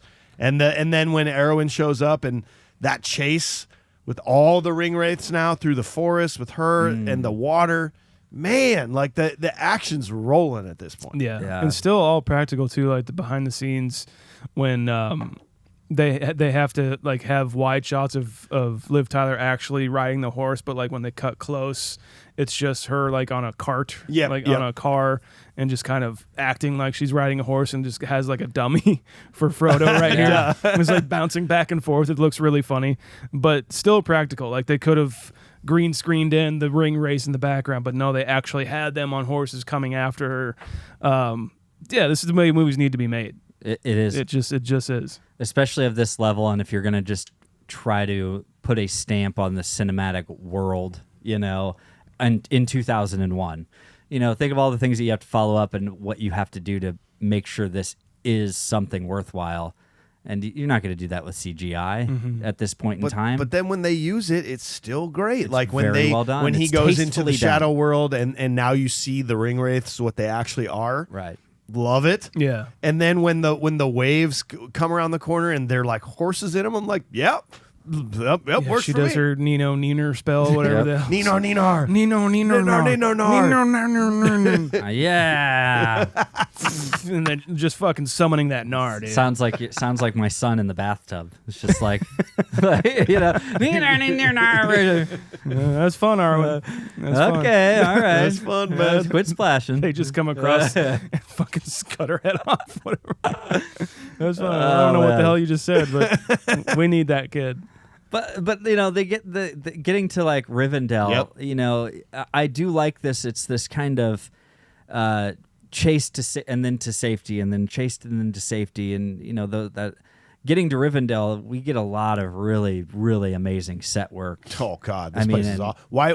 Of course, they lived for 5,000 years because they live in this place. Because they just live next to the Fountain of Youth. Probably, dude. Yeah, it's just gorgeous. Mm-hmm. It's all really well done, and why can I never think of his name off the top of my head?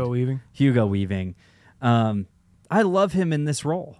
I think he's great. Yep. He's serious enough. He could have easily been typecast like to a bad guy or something, but he's just this neutral power. But kind of like I've always viewed the elves as like slightly into the negative. Like they're just like, fuck you guys. Like I kind of hope your world ends. It's like you just feel a little bit of like They literally sit around and they talk about the humans, and they're like, "You're why I wish I wasn't immortal." Yes. You make it so I wish I wasn't immortal because you just never stop whining. That's about why shit. he's so perfect at that, because I don't quite trust him, but I do. But I'm like, I get it. You're mad at us. You act like your farts don't even stink. It's just like, well, they don't. Like when we fart, it's literally just like dust. Elf farts are awesome. Of like, it's just their robes. Dolce & Gabbana. Their robes just kind of go after they fart. It sounds like a symphony coming out of their anus. Yeah. Sounds like Howard Shore. It's just like conducted an orchestra. That's how they came up with the score. They're like, oh, that's what it is. And then human farts sound like Pauly Shore coming out of the. Gross. But no, it's just we saw. Okay, perfect. Yeah, no, I love it when they get here, and this is where we really get to see. This is where we see the Fellowship of the Ring. I still gasp out loud when you see a moment as culturally important in today's world as the one does not simply meme. Yeah. Like when you see it, actually, we've seen the meme a million times, and then you watch it happen in real life. You're doing it. It's a Leo DiCaprio. Yeah, you're like, fucking, there it is. The crazy part is that's not even when he says. No, it's not. That's like he doesn't actually go, one does not simply. That's when he's talking about like the eye of Sauron, of Sauron or whatever. Yeah. It's like, who cares? It's like when he's saying, it's like, it is a gift. It is a gift. Like that kind of a thing. Yeah. Or he's like, you've seen the eye. It's so good, man. The all-seeing eye. And, like I said earlier, though, Sean Bean delivers these lines. Again, a perfect casting. Somebody who we need to believe that he can be corrupted if given the opportunity. Mm-hmm. But in the end, but we do know he has all the best intentions. But he could be corrupted the other way. Do you feel like they did a good job on that? I think they did a great job. Do you not? Like, well, yeah, even that in the scene with when he goes up to the sword and he cuts himself, and it just gets a little like he just has those moments where he's like, I don't know how I feel about this. Well, he's it's like, I don't want to be infatuated with this. He's from Gryffindor or whatever the fuck it is. Gilderland. Yeah. You got it. Yeah. And so in this movie, or this watch anyway, this is the first time I'm like, oh, Aragorn is Isildur's true heir, and he just gave up doing like the whole kingship thing and became a ranger. And I'm like, I never got that until this watch. But yeah, I think this is in what I like about Boromir is that he kind of has sort of a tinge of like fuck you to Aragorn, being like you left us, but also it should be me now, you know, that kind of thing. But I like how they don't go too much into that. But Sean Bean as Boromir, I think this is his best character I've ever seen him play. Okay, wow. In this throughout the entire movie, like his arc and everything, I think he just goes for it. Yeah, and like other movies, I think he's just kind of Sean Bean, but this movie, he's Boromir. Yeah. I think he's great in these medieval type roles, knights roles, because he was also great in Game of Thrones. Yeah. I think he played incredibly well. So we got 2 Game of Thrones people in this cast then? Oh, no, sorry. I'm thinking of next week's movie. Yes. Okay, yeah. And but it's, man, he just plays these roles so well. Yeah. And these conflicted roles, he's so good at portraying that conflict, that internal conflict. It's really good. I think I've told this story before. Maybe I haven't. But when we went to the theater for like the 4th time to watch this movie, it was like the last day. This was in theaters for like 6 months. Oh, I mean, yeah. it would never let's leave. go, but the last night we went, it was me and 3 of my buddies. We were dead center. No one else was in the theater except for one guy came in and sat right in front of us. This kind of older guy, older nerdy guy. And he sat right behind us. And I'll never forget this for the rest of my life. He sang all the Elvish songs like under his breath. Like you could hear him going, you know, like he wasn't trying to be loud, but he was singing it. And then yes, and the best thing ever. Well, and I'm hoping he's listening because I want to tell you how important this is to me. But when this scene happens, they go, well, then it's settled. The Fellowship of the Ring. He goes, the Fellowship. Like under his breath. And it's affected me still to this day, however many, like 23 years later. Oh my God. He's so excited to see it, and he's seen it 47 times, I'm sure, and he just still loves it. He's probably and if you're out there, man, like I love you, dude. You affected me. He'd been there like several times, or several times a week probably while it's been in theaters. He's probably spent a substantial amount of money at this theater, and he probably walks in there thinking like he's alone, and he sees. What, 4 other guys? 4 college kids that like wore soccer socks and brought beers like, in our pants to get in there and drink in the theater. But before Greg Marcus. He doesn't, gave us Thank you, Greg. the pub out front. The tavern. The tavern, sorry. No, he sits down. He walks in thinking like there's no one else in this theater. Oh, thank God. 4 other diehards like me. I don't want to go introduce myself, but I'm going to sit right behind him. And if I sing the words, they'll know. They'll know. They'll invite me to be a part of their fellowship. I never want to be the one to start the chant or start clapping, but this time I'm gonna. I'm gonna give it a shot. See if they join. Yeah, and by himself out there. He was like, even if it was a packed theater, he would still be by himself because it's Lord of the Rings, and that's how it makes him feel. He's just like it's a very personal experience. Oh, absolutely. Yeah. Yeah, and so the one thing I did want to mention here is they do take off. There's a theory here, and I didn't know if there'd be any fan theories on this that I would believe, but this one really kind of cut to me. So when at this point they've settled out, they have 2 options, right? They've got to go. Their path over the mountains was obstructed by Saruman. Mm-hmm. They can either make for the Gap of Rohan, or they can cut under the mountain through the Mines of Moria. And the choice fell to Frodo, who decided Moria. He didn't know what was going to await them, but he said, we're going through Moria. I think, based on this fan theory, that Gandalf already knew what was in the Mines of Moria. Mm-hmm. He already knew that there was a Balrog there. And unfortunately, we got to go with Frodo's words. So when they get there, he, of course, knew the password to get into the mines. It's Gandalf. Gandalf knows everything. So there's thought that he basically doesn't open the door on purpose because he knows what's in there. He foresees the doom. He knows there's a Balrog in there, and he's hoping that if they wait long enough, eventually Frodo will be like, you know what, let's just go through the Gap of Rohan. Yeah. But Gandalf has to abide by this, and it gets finally, he's like, what's the Elvish word for friend? He's like, fuck. Balrog. And it goes Balrog. I mean, it seems unlikely that Frodo could figure this riddle out, and not Gandalf, who sat there for like 8 hours. I've always thought about this. Every time I watch it, I'm just like, it even feels like he's playing dumb. Yes, it feels like he knows what's coming. Yeah, like it feels like he's had a premonition of this, dude. Yeah. And it's so bittersweet because that's kind of like when he's like, hobbits can always surprise you. It's a bittersweet moment for him knowing he's going into this cave to die. Yeah, he knows that it is a very slim chance that they would make it through here, and especially after seeing it then slip by unnoticed by not only the Balrog but also all the orcs inside. Mm-hmm. And he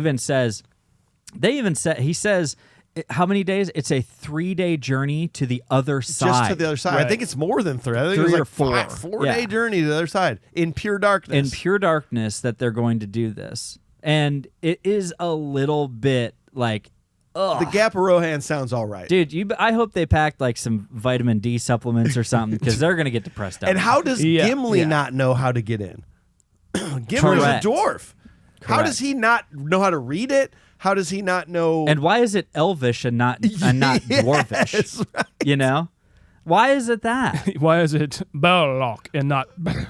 Yeah, Why is it not? yeah. What's the dwarf word for friends? Horrible. There it is. Horrible. Horrible. That didn't work either. I don't know what's going on. Can I just say this? That he's like they're throwing rocks, like Merry and Pippin are like throwing rocks or something. And it's really sad. And then it's like really sad. Like you got to say goodbye to Bill the pony. Oh, that's so sad. It's kind of sad. I'm just like, oh man, I feel bad. But apparently, maybe that's a nerd thing that you can help me out on. Apparently, Bill was a huge part of this, and Bill stayed with them in the books. I heard he was just a big part of it, but they just couldn't, for the safety of the animal, like keep a horse in these scenarios. I see. So they wrote in the part that he would go away. And I think I think Bill is the horse that comes back and saves them in like Return of the King or something like that. So He's like, really? I thought Okay. we'll get there. We'll get there. Okay. I don't know when we'll get there, but we will. Well, it's like they're doing this the whole, like everyone's kind of got their own little thing. Gandalf's meditating, they're throwing rocks, and then sure enough, like you get the octopus, and all I can think of is just like, good enough, good enough. What if, dude? What if they did the same thing in this? They just didn't put that scene in there, and at Return of the King, they're like, "How was your journey?" And they're like, "The octopus was really scary." Octopus was the scariest part. When I was Elrond. watching this, I was like, "Oh, is the squid in the extended cut?" Yeah, I know. You don't know. Like, I was like, because I could do without this. I know. Okay, yes, they needed a reason to where they couldn't turn back around. Yeah. And I that's- love it, yeah. but this might be the one thing that's just like, And it it is like in the books, I guess, where like this thing kind of protects and doesn't let people go in there. And like this used to be like plains. It wasn't. Oh, cool. Wasn't Oh. It got like- flooded, and like with the Balrog in here, there was like 6 Balrogs, and like this one is just stayed or like got trapped inside or whatever. But yeah, This whole squid thing is just an excuse for me, and I guess the story to like block them in, and I could just really I is. could just do without it. Yeah. It's not the needed it. CGI. It looks fine. It's just I don't know what it. I can't really explain. It's almost like it's not scary enough compared to what we're about to see. Yeah. But it's just like it's supposed to be really terrifying, but it's like it's nowhere near what's going to happen in here. So Yeah. it's like, well, okay. I think what it is I don't like fantasy movies where it's just like, oh yeah, and giant squids and fucking huge spiders and stuff, and like they just have to fight all of these things all the time. I just want them I want the battle be between Mordor and good, you know. I definitely get that. That makes a lot of sense. It's one of the parts that feels a little forced. It does in fact force them in to go to the mountain. Yep. Like you say, it makes you even in that same vein though, going up onto the mountain. Yeah. And they're just like, "No, we got to keep pushing on." And it's just like, what was this mountain going to be like without the storms? I mean, like this was going up a mountain and down a mountain. Like that's not a good path either. Did you guys catch that? I'd never noticed that. How many times I watched this? That when they are on the snow, Legolas is the only one walking on top of it. Right. Yeah. Everybody's trudging through 3 feet of snow. Legolas is on top of the snow. Yep. He just walks past him and walks to the front and looks off to the distance. There's a voice in the storm. They said that that's part of the lore, is that information given in the novels that elves are so light on their feet that they just don't weigh anything. Right. And so they're just walking on top of the snow. And they made it a point to like put that in the movie without really drawing attention to it. Yeah. Just, here you go, nerds. And Look I think it's one of those like nice, great little touches. You know, it builds on the lore without throwing it in your face. Had It's you great. seen it before? Yeah, Had you yeah. noticed that before? Yeah. I never saw that. Somebody pointed it out to me. You know, they're like, because you'd always think like, "What's he walking on top? How's he gonna Get do it? Well, you see in the books, You see, they're lighter than a feather. they're lighter than That's what it says. Farts don't stink. Farts don't. I don't know what to tell you. J.R.R. said it. Yep. Junior R. Tolkien. Yes. And perfect- Junior. Perfect bodies, perfect white, pale bodies. Oh yeah. Man, if you just Not a hair on them. Not a They're hair just. on 'em. Just. They're just. so supple and Ah. so white and Ah. good. Good. Oh, Heroin. and they never age. Yeah. It's Oh my like, God. stop, I dude. get older, they stay the same age. Yeah, Matthew McConaughey's like a fucking human king, just being like, I get older, they stay the same age. That's Aragorn now. Aragorn is now Matthew McConaughey in my movie. All right. Hey, he's just like, you stay the same age because that's Arwen. And it's perfect. This is amazing, But now guys. she wants to give me her heart, Yeah. and now she wants to get old. Now It's she wants like, to get that's what I old, love about man. these. That's what I love about these elvish girls, man. She want to like get married or something. Ugh. Rings are bad, dude. Ah, All right, Oh, scene 4. no. So after, things are bad, dude. haven't you been following the story? Oh, These Jesus. are bad. Man, if this wedding ring could make me disappear, that'd be so sick. Shit, Well, it kind of did, because now no girls can look I'm at you off the anymore. market, Yeah, that's you for are sure. disappeared from all girls' eyeballs. It's crazy how they make you just, you're invisible to most people now. Yeah. No, It's like, crazy. he's cute. Oh, never mind. He disappeared. Scene 4. After journeying partway through the mines, they fight off some orcs before running from a Balrog. While the others escape, Gandalf fends off the Balrog and casts it into a vast chasm, but the Balrog drags Gandalf down into the darkness with him. The group flees to Elvish realm of Lothlorien, where they're sheltered by its rulers. Galadriel privately informs Frodo information on what he must do moving forward. Meanwhile, Saruman creates an army of Uruk-hai and Isengard to find and kill the Fellowship. Damn. This is like the best scene in the movie, man. Which one? This whole cave Oh. scene. It is. I really like what him and Gandalf and Frodo, their conversation that they have together. Dude, He basically kind of says, like, don't be so quick to strike something down or someone down, pretty much. And even the wise can succumb to blind judgment. All of his wisdom right here is just like so powerful to me. I really, really like their scene together here. Sean, I'm not sure there's ever been a better line. This is just to J.R.R. Tolkien for writing this, but the fact that he could write. When were these books written? Like early 1930s, 40s. Yeah, it was. 50? I think it was World War II era. Was it? Ish. The fact that this man could write something that could transcend time and affect people from King Leonidas' time to today, when Frodo says, I wish none of this had happened, and he says, so do all who live to see such times, but that's not for them to decide what to do, not for them to decide. We have to decide what to do with the time that is given to us. That is a life lesson quote. You fuck, live, laugh, love above your bed. Put this quote above your bed, because like anytime something bad happens to you, it's like, it's not for you to decide, man. Like it happened, and now you're going to decide what to do with the time you've been given. It's like, and then you throw the Hobbit theme behind it. You're just like, It's God great. damn it. You're just like, oh man, you get goosebumps every single time. Each one a memory. Each one.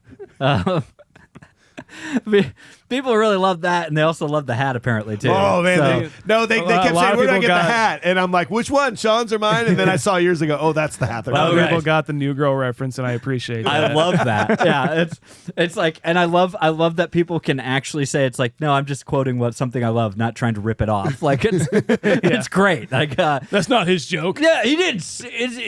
Where did I hear that before? No, but no, it's such a great. It is. It will give you goosebumps if you're locked in. If you're watching this. This is a perfect movie night movie. You know what I mean? And these are the moments that help make it that. Because if you got yourself a nice glass of wine or a good little whiskey or something like that, you got like 1.5, and you're just like, Your wife's sleeping Yeah. next to you. Your kids Yep. are asleep. She fell asleep 30 minutes in. Lights are off. You're just like, life's good. man. life is good. This is Or okay. she's on her phone, and then when the demon comes, she's like, "What's a Balrog?" Who's that? Isn't Balrog a Street Fighter character? Yeah. No, it's not. No. No.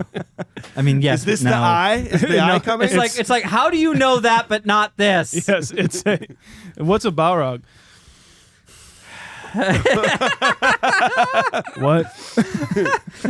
I'm taking notes for my podcast. Yeah. Wait. This is work. Yeah. but it is, and then it's that moment, like Gandalf has that moment of being able to kind of snap out of it a little bit, you Yep. know, and be able to like and you know, pity Gollum, you know, don't. Yeah. Yeah, You know, it's so cool. He shares a lot of wisdom here, and this moment of He them knows being, that this is his last. again, to go with that theory, he knows he's not going to last much longer. He's like, I got to drop it all right now. Yeah. I got to hook Frodo up with everything I got. Yeah.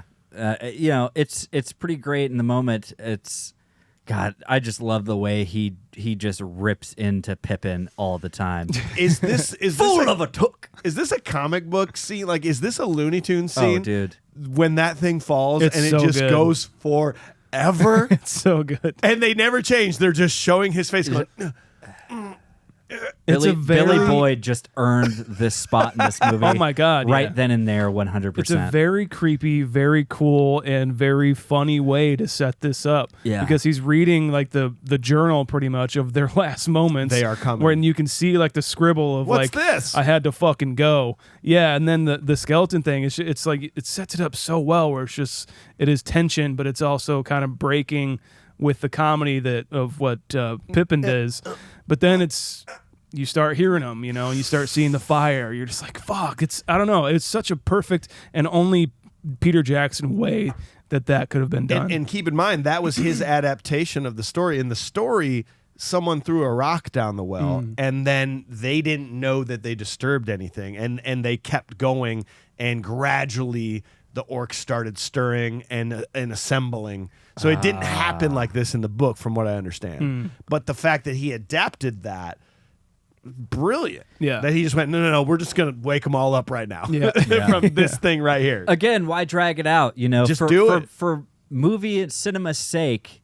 Let's get the pressure going. Like we've been making it through. You got to imagine if this is a 4-day trek, then that means they're like 3.5 days into this at this point. We almost made it. We're almost there, guys. It's Not fine. Not tough. It's whatever, and you're just it's just like him reading this book, this journal, and like we can hear the drums, we can hear it in the there's something in the darkness, And we don't there's know something really stirring. what it is. And we think we at this point, especially when you're watching it for the first time, we're thinking, I bet it. Is it the Balrog that he was But talking? we don't- But is it the orcs? No, is he talking about so one he thing, never said another Balrog thing? yet. He just said there are far worse things in this place. That's right. And we're sitting then there wondering, is it just the orcs that But he's then talking see, about? then Gimli early on says goblins. He calls them goblins, which I had to look up. Legolas, Goblins are They are- orcs. They're yeah. they're the same thing. But Legolas does say goblins. So you're like, well, what the fuck? Yeah, because he pulls that arrow. Yep. And that's the thing. And by the way, Gimli is just in this world of fantasy inside of fantasy that he's walking into this place looking like this, looking like a closed Spencer's Gifts that is just with cobwebs and bullshit. He's just like, you're not even gonna know it hit you, dude. Their food is They so throw good. great They got parties, bro. beer, the endless Malt beer. off just fresh meat right off the bone, dude. It's gonna be so good. What's that smell? Oh God! Oh jeez! This isn't a mine, it's a tomb. No! They call it a mine. A mine. A A mine. mine. I don't even get that, but I whatever. know.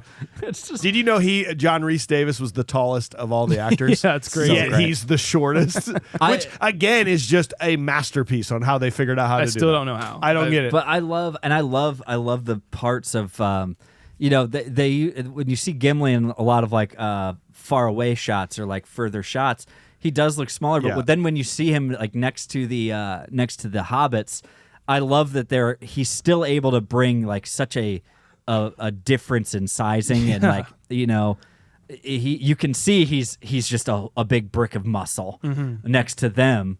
It's great. The perspective again is always being shown and always being thought of throughout the movie. It's and great. to have that wherewithal as like Peter Jackson, the director, or like even the cinematographer, to just be like, okay, well, in this 3-second shot, we're gonna have to set it up in a way that's gonna take 15 minutes just for just because it is and the we forced gotta have the perspective. shot. We gotta have I mean, it it's just incredible what they do throughout the entire fucking series to do this. But they have a cave troll.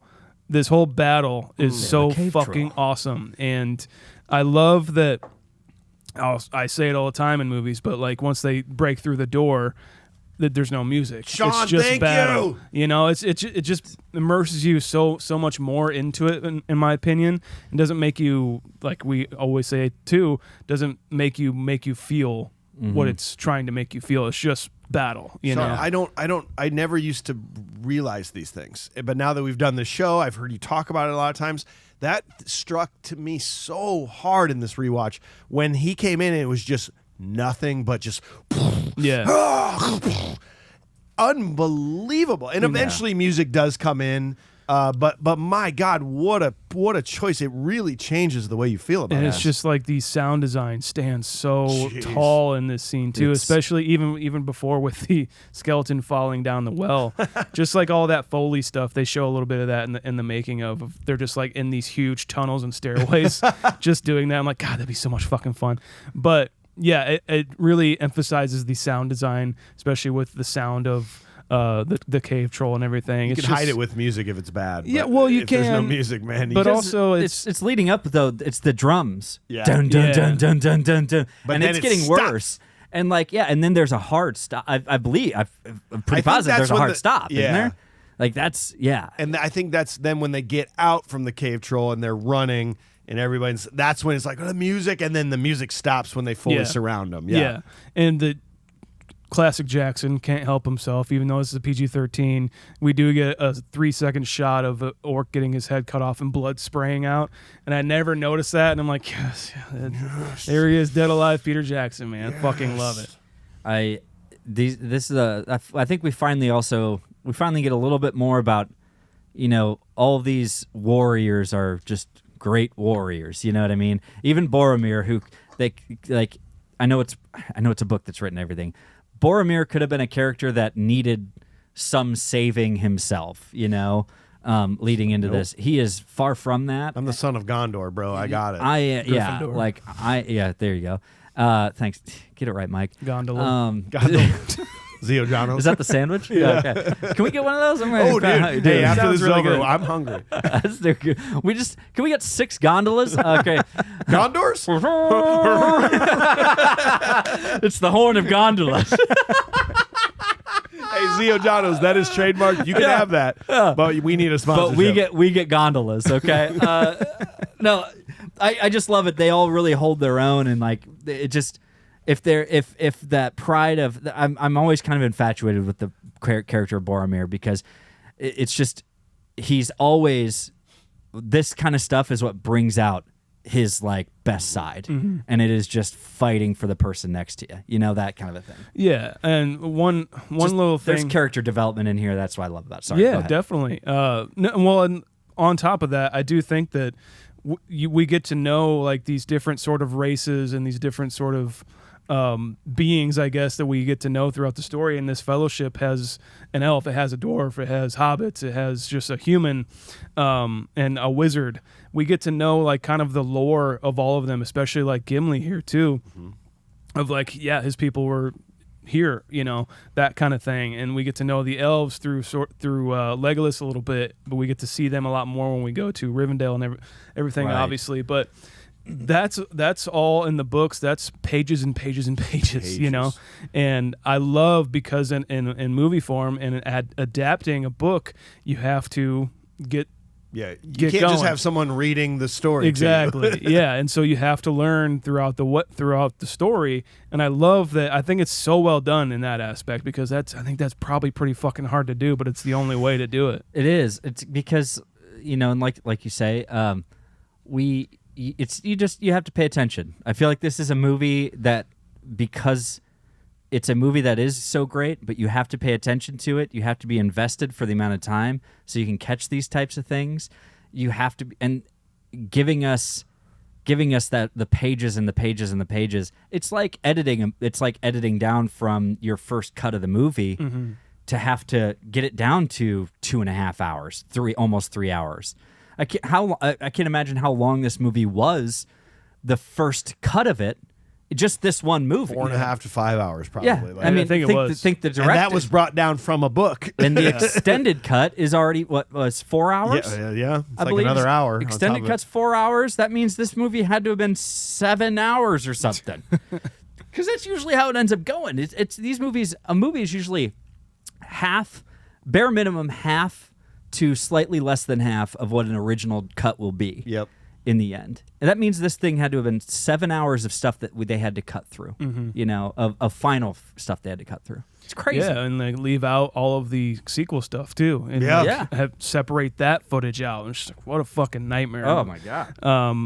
Yeah, I love this whole getaway scene, I guess. But then they get surrounded by the goblins or the orcs, and then you hear the Balrog, and they're like, "Fuck this, dude." When the orcs, when 10,000 orcs are like, "Fuck that," that's when you got to be scared. I think I just need the soundbite nowadays, guys, of from the warriors of the orphans just go, holy shit. One of those orcs definitely yelled that, was just like, holy shit. And it's just like, let's get the fuck out of here, dude. And it's sort of the sound of the Balrog at first coming from a distance sounds like sloth, sounds like sloth in the basement of the Goonies when they first heard him going, "Rah!" Yeah. Just with a little more reverb on it. This Balrog, man, this is the peak of the movie for me. This is the scariest thing. The fact that Gandalf's like, none of your talents are needed anymore. Like we can't. We just have to get away from The we have to get away intensity from this. of Gandalf and how much of almost how much of a dick he can be is directly correlated to how much like shit we're in. Yeah. You know, and doesn't have like, time. that may sound obvious, but it's like Gandalf was the guy shooting off fireworks for kids earlier. Yeah. Okay, so we're sitting here, and he's like, Aaron, you lead him. You have to lead. He's like, get the fuck out of here. He's like, Go! Swords aren't going to work here anymore. Okay, Throw your sword down. We don't need it your anymore. little sword isn't going to do anything here. Okay, get out of you're here. marksman with your bow and arrow. Oh, You can't yeah. fight, there's no bullseye on this motherfucker. Okay. Yeah. Oh, what are you gonna try and throw a potato at the sun? Because that's the same frickin' thing. Man. All right. And the set design of this, when they're getting into all those like skinny paths going over caverns, like I can't imagine how many dwarves died every day coming home from their drunk pubs. Oh yeah. Walking over these things in pure darkness, Coming like, home from work, just going, ah! Yeah. They're reading their text and they just fell off the ledge because these are thin little edges. Yeah. But man, the set design's They got incredible. a low center of gravity. Yeah. You know, maybe. That's True. something. True. They do. Set design's incredible. Yeah. The Gandalf. I mean, I think this is the most memorable scene of this movie. Is the you shall not pass.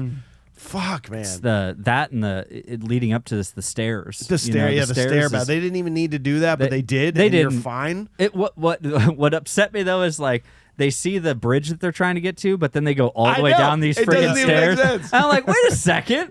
Like, Doesn't matter. Move it's on. like these are the most impractical stairs, like you said. It's just like everybody's falling off of these at least once a day. At least. And like it's like they go to almost nowhere. Like you guys really just wanted your jewels, you know what I mean? But or mithril, I guess this is a mithril mine. Yes. So but that the stairs to nowhere that they magically get back up. They didn't have to do it, but it definitely added these moments of just like, no, damn it, what nightmare fuel. Balrog though, with the boxing gloves and everything, dude. Fucking Street Fighter. Yeah, dude. Go ahead, you guys talk about Balrog. I'll shut up.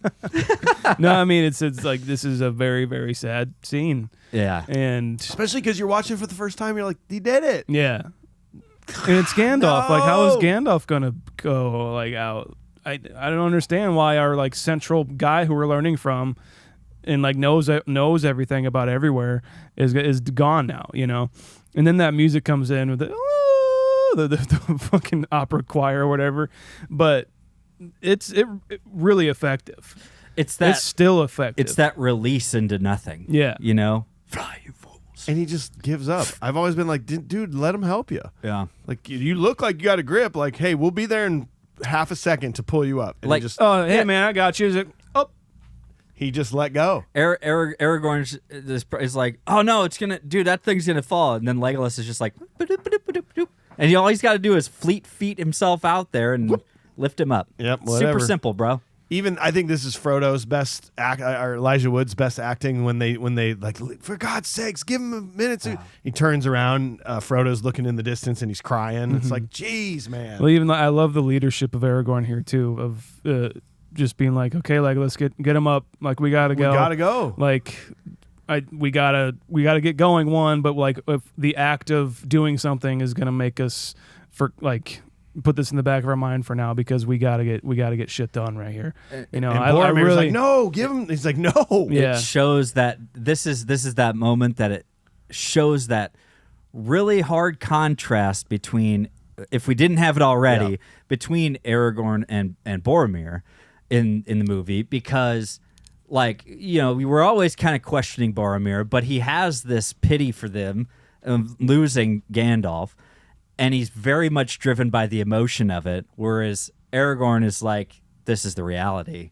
And Aragorn's they're gonna now be the leader. He like takes over at this point. We're going to be overrun by orcs before night. Like, we have to go. There's no moment of pity here, and it shows that difference, and it really kind of sets him up there. He at does that give pedestal. He gives him a minute to break down a little bit. It's like, yeah, you need to release some emotion, but like after a minute, we got to go. Yeah, we have to go. We got to get up. You got to get up.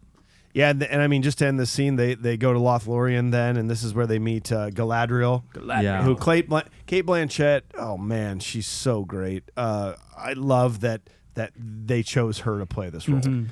And apparently, like, Galadriel was like supposed to be the most beautiful human being or elf that ever lived, and like just you could not even look at her because she was so beautiful. And I know a lot of nerds online were like, "She's not beautiful," and like, well, no, she is. It's Cate Blanchett. It's Cate Blanchett, and she has never looked better. Like John Rhys Davies was saying, like, it was hard to do like scenes with her, but it was also kind of immersed me into like her character. Yeah.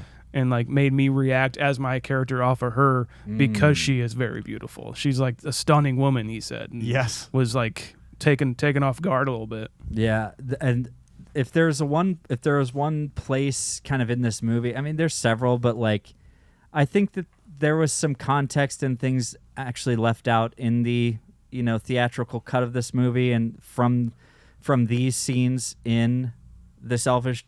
What is it called? Lothlorien. I think there was a lot of stuff cut that I wish would have stayed in, because you do see it in the extended cut. All the gifts they're given. Yep. The reasoning behind some of the, not reasoning, but like even their capes or their cowls. Yeah. You know, because they don't really talk about like that. They don't really talk about that, even though they reference it later. A lot of the stuff they have, like the daggers, like just. There's a lot of stuff in there that I really wish that would have stayed in, because it did add some context for me as somebody who hasn't read the books, you know. But other than that, it's just really, this is another great scene and set work of everything just going into it. It's amazing. Yep. Yeah. All right, final scene, scene 5. The Fellowship heads down the river. After landing at Parthgalen, Boromir tries to take the ring from Frodo, who manages to escape by putting the ring on his finger and vanishing. Meanwhile, the rest of the Fellowship are attacked by Uruk-hai. Merry and Pippin, realizing Frodo's leaving, distract the orcs, allowing Frodo to escape. Boromir rushes to the aid of the two hobbits, but is mortally wounded, and Merry and Pippin are captured. Frodo decides to travel to Mordor alone, but allows Sam to come along. As Aragorn, Legolas, and Gimli set out to rescue Merry and Pippin, Frodo and Sam make their way down the pass of Emlyn-Muil, journeying onto Mordor. Yep. I do like the sentiment in our last scene with Cate Blanchett, where she pretty much tells Frodo, like, you're going to have to go alone on this. And that was kind of the first time I got it on this watch too, where I'm like, why does he fucking leave? Like, I just thought he just left because of whatever, but like he's can't be with a group of people who might be corruptible. Yeah. And Boromir obviously shows that. And when she says, look into the mirror, he's like, what will I see? Certainly not death and destruction. Mm-mm. Certainly not. Certainly not like everyone you ever loved and everything you ever loved being all fucked up. Mm-mm. Certainly not that. Not that. Not that at all. Not that. Promise it won't shock you. Nope. I promise you it's not a living nightmare. Promise. It's all good. Why are you winking at me? I had some in my eye. I didn't wink at you.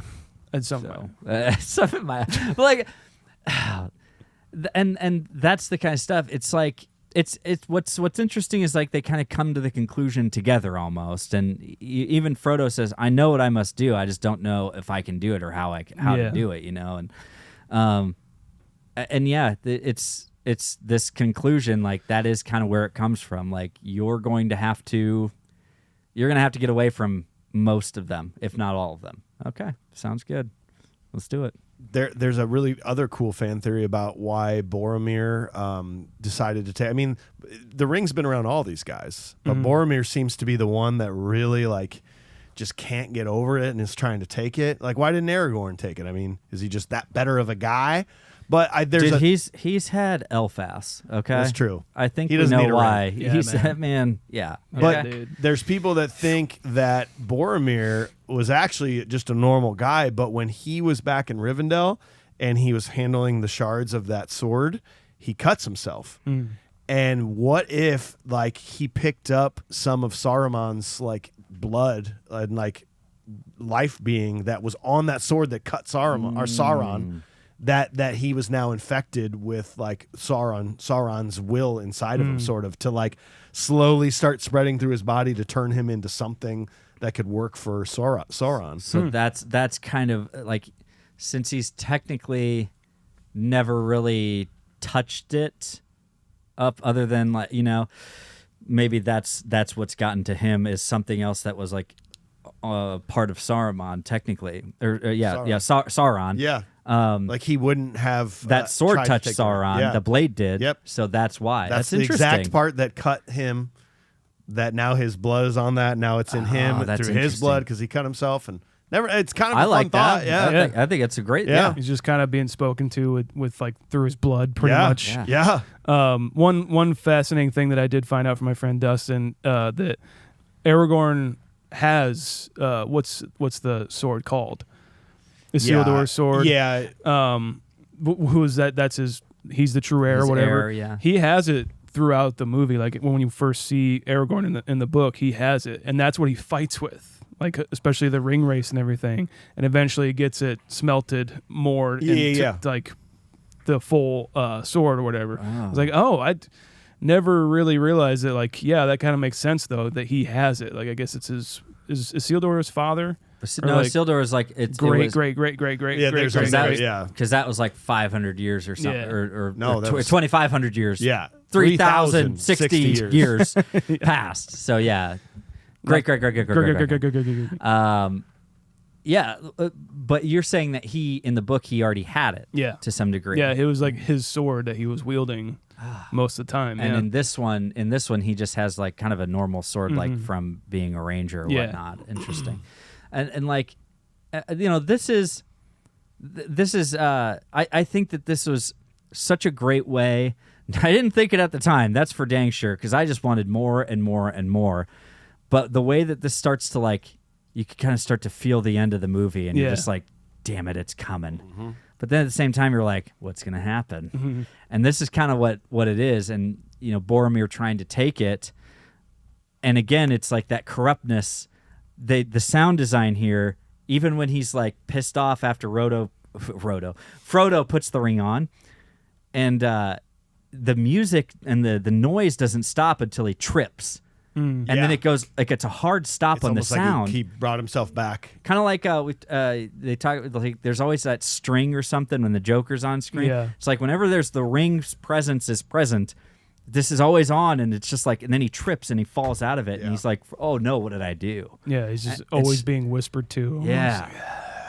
Fucking take that motherfucker, dude. That's so sick. Dude, you put that thing on your dick, dude. Yeah, dude. Now you don't have to buy your wife a ring, bro. Yeah, I'm telling you, take that thing home, man. People fucking want your dick, dude. Yeah, man, dude. and then it's just like, what? Oh no! What have I done? His dick was talking to him Yep. the whole time. Shit, man. Can you imagine just like for a second, like what if it's like it was like would you take it too? And then like Fro's just like showing him his dong. He's just like, what?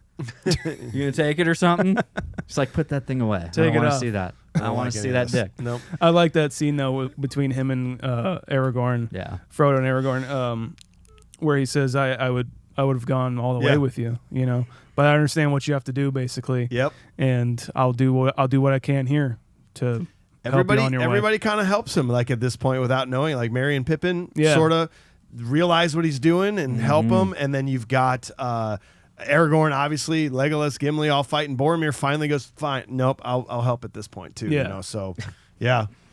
We also got to hit this. If we were on a train to go punch a face, I'm on board. That's what I'm talking about. I know many people might say like that kind of mean mugging Hobbit from the very beginning, the one that's like that's a really punchable face. Well, I have a different one on that. Yeah, mine is the Uruk-hai leader here. Oh yeah, like that voice, that ridiculously super fat fucking head, just going like I can't stand the way this guy looks. This Uruk-hai leader dude that kills everybody here. He's a turd. I don't like this. He's guy. a big old. That's a disgusting looking thing. Came into this world like a turd. Yep. He's gonna leave this world like a turd. You know? That's mine. It's a pretty good one. Dude, could you imagine one more thing on that when he gets out of that like egg sack or whatever the hell he's born from? Could you imagine being like awoken from the Matrix and that's what happens to you? Dude. Just like like Neo's. It's horrible what happens to Neo, but he wakes up. He's like, holy shit. All right, well, I'm still human, but if you woke up, you're like... And you were an Uruk-hai. Yeah. Well, basically, like in a pig sty. Like, you're just like, it's just mud and shit. It's fucking hot in here. Yeah, it's like, ugh. It's like, he comes out of that thing like Ace Ventura out of the Rhino. He's just like... Time those things, yeah. My punchable face was the wife of that guy in the beginning, because it's the wife she comes out and like he's like, oh, that's kind of fun. Gandalf did the fireworks, but then she comes out and he's like, I'm a curmudgeon. All right, good one. That's my wife. Yeah, I'll do the Uruk-hai guy. Yeah, yeah, he's scary. I did buy a toy of him. Oh, nice. So scary dude. Wow, dude. Let's hit these while we're at it. Ooh, here's a prop. Okay, well let's hit our little Lebowski. Scuba Steve wanted the pint of beer that Pippin gets at the Prancing Pony. Nice, great. That is a good looking beer. Jarrett wants the head of the Uruk-hai with the white hand on it, like after it's been cut off. I kind of want the broken sword. Fuck you. Yeah. So I mean, but it's for all of us, and we'll put it on the wall in that exact display with all the pieces perfectly put together. Fine. Oh, okay. Fine. The brokeny sword. The broken sword. Yeah, the one that killed Sauron. Okay. I'm gonna find out what it's actually called, because There's a name for it. Yeah. There is a name for it. There's so many things that you want from this. I want specifically, it is the Narsil. Okay, fine. I think it's the dagger that Aragorn has. That's a good one. That's the one that I want. Yep. You know? Yeah, I think I'm gonna stick with that. Cool. I'll take Frodo's glow in the dark sword. Oh, that's a good one. Yeah. Orcs. What if you woke up in the middle of the night and it was blue? I'd be like, wow, fucking crazy. Like shit, dude.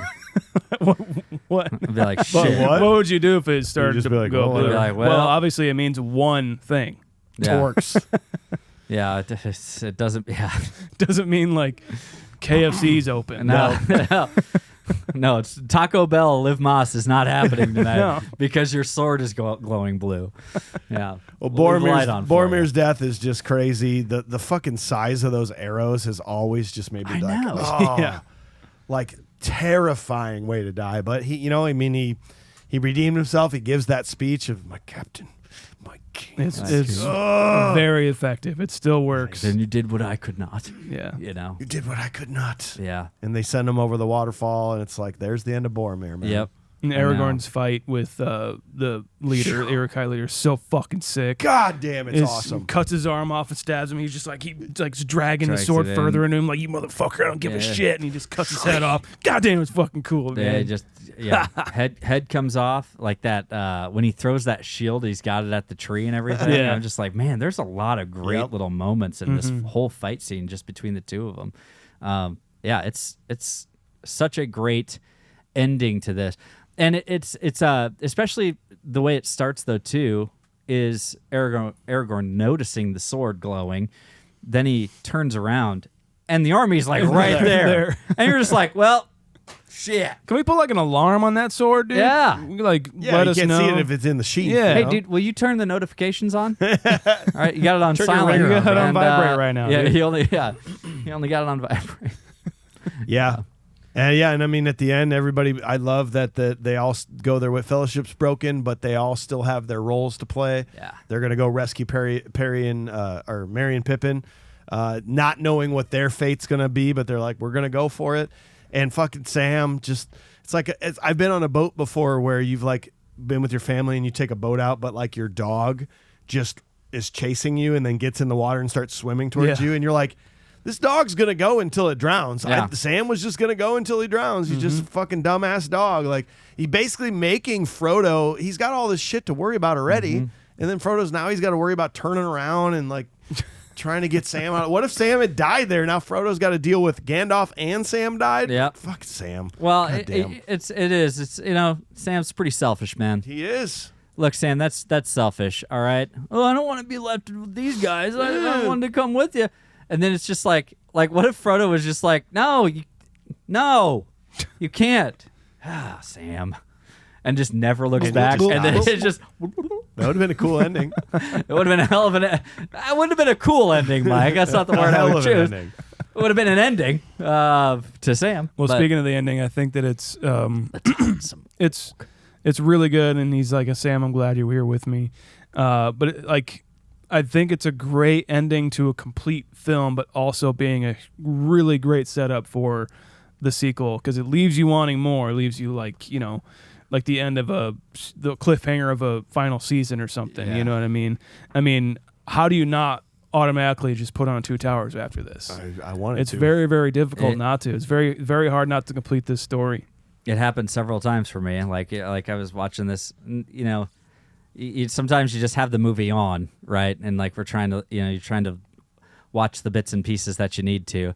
And naturally, I'm just going to let it go to Two Towers. And then I'm going to watch like some of the opening scenes of Two Towers, and then I got to shut it off. Yeah. Because I just need that little bit of leftovers. I need that little bit of the next one, and then I'll be good. But man, Well, this is already our longest episode of all time. I got way more to talk about. We'll throw it in the Patreon. If you guys are Patreon members, we'll have a bonus audio episode with more on this one. But I think that's what we got to wrap it up with today, boys. Oh, yeah. totes. All right, Sean, modern day thoughts and ratings. What do you think about this bad boy? I mean, it's Lord of the Rings, man. Like, I don't think there's anybody else who could have told this story other than Peter Jackson as far as the film goes. I love that this is pretty much, honestly, kind of a low-budget production, to be completely fair with it, because he just goes to New Zealand and has his people that he's worked with before do stuff. Like, a lot of his producers were second and third unit directors, just because there's just low-budget filmmaking. Like, we're not going to hire second and third unit directors. We'll just have my buddies do it. Or like Fran Walsh, the writer, just being brilliant. And I think it's Peter Jackson's wife, who's the other writer of the film, just doesn't like do any interviews or anything, just kind of stays out of everything. I don't know. I just think that it's an amazing journey, and so well told and so well helmed as far as the practicality of everything. You really get a sense of the size of this world and the things that are in it. I just think it's incredible. I'm gonna give it a 9.2. 9.2 for Seaners. AJ, what about you? Yeah, I'm in a spot. I'm a little bit torn here because this is just coming from the era that I think that the proper amount of practicality, CGI was coming around, and it was being used more, and but that didn't mean that, oh, this is going to be a CGI movie. That's a huge part of this for me, probably more than I realized, especially when I was a kid. And so, 2001, this movie comes out, and this is what we call lightning in a bottle, because you have a director who, like, he's going to direct this stuff. Aragorn wasn't cast, like, Viggo Mortensen wasn't even a part of the thing in the thought process until like a week ahead of time.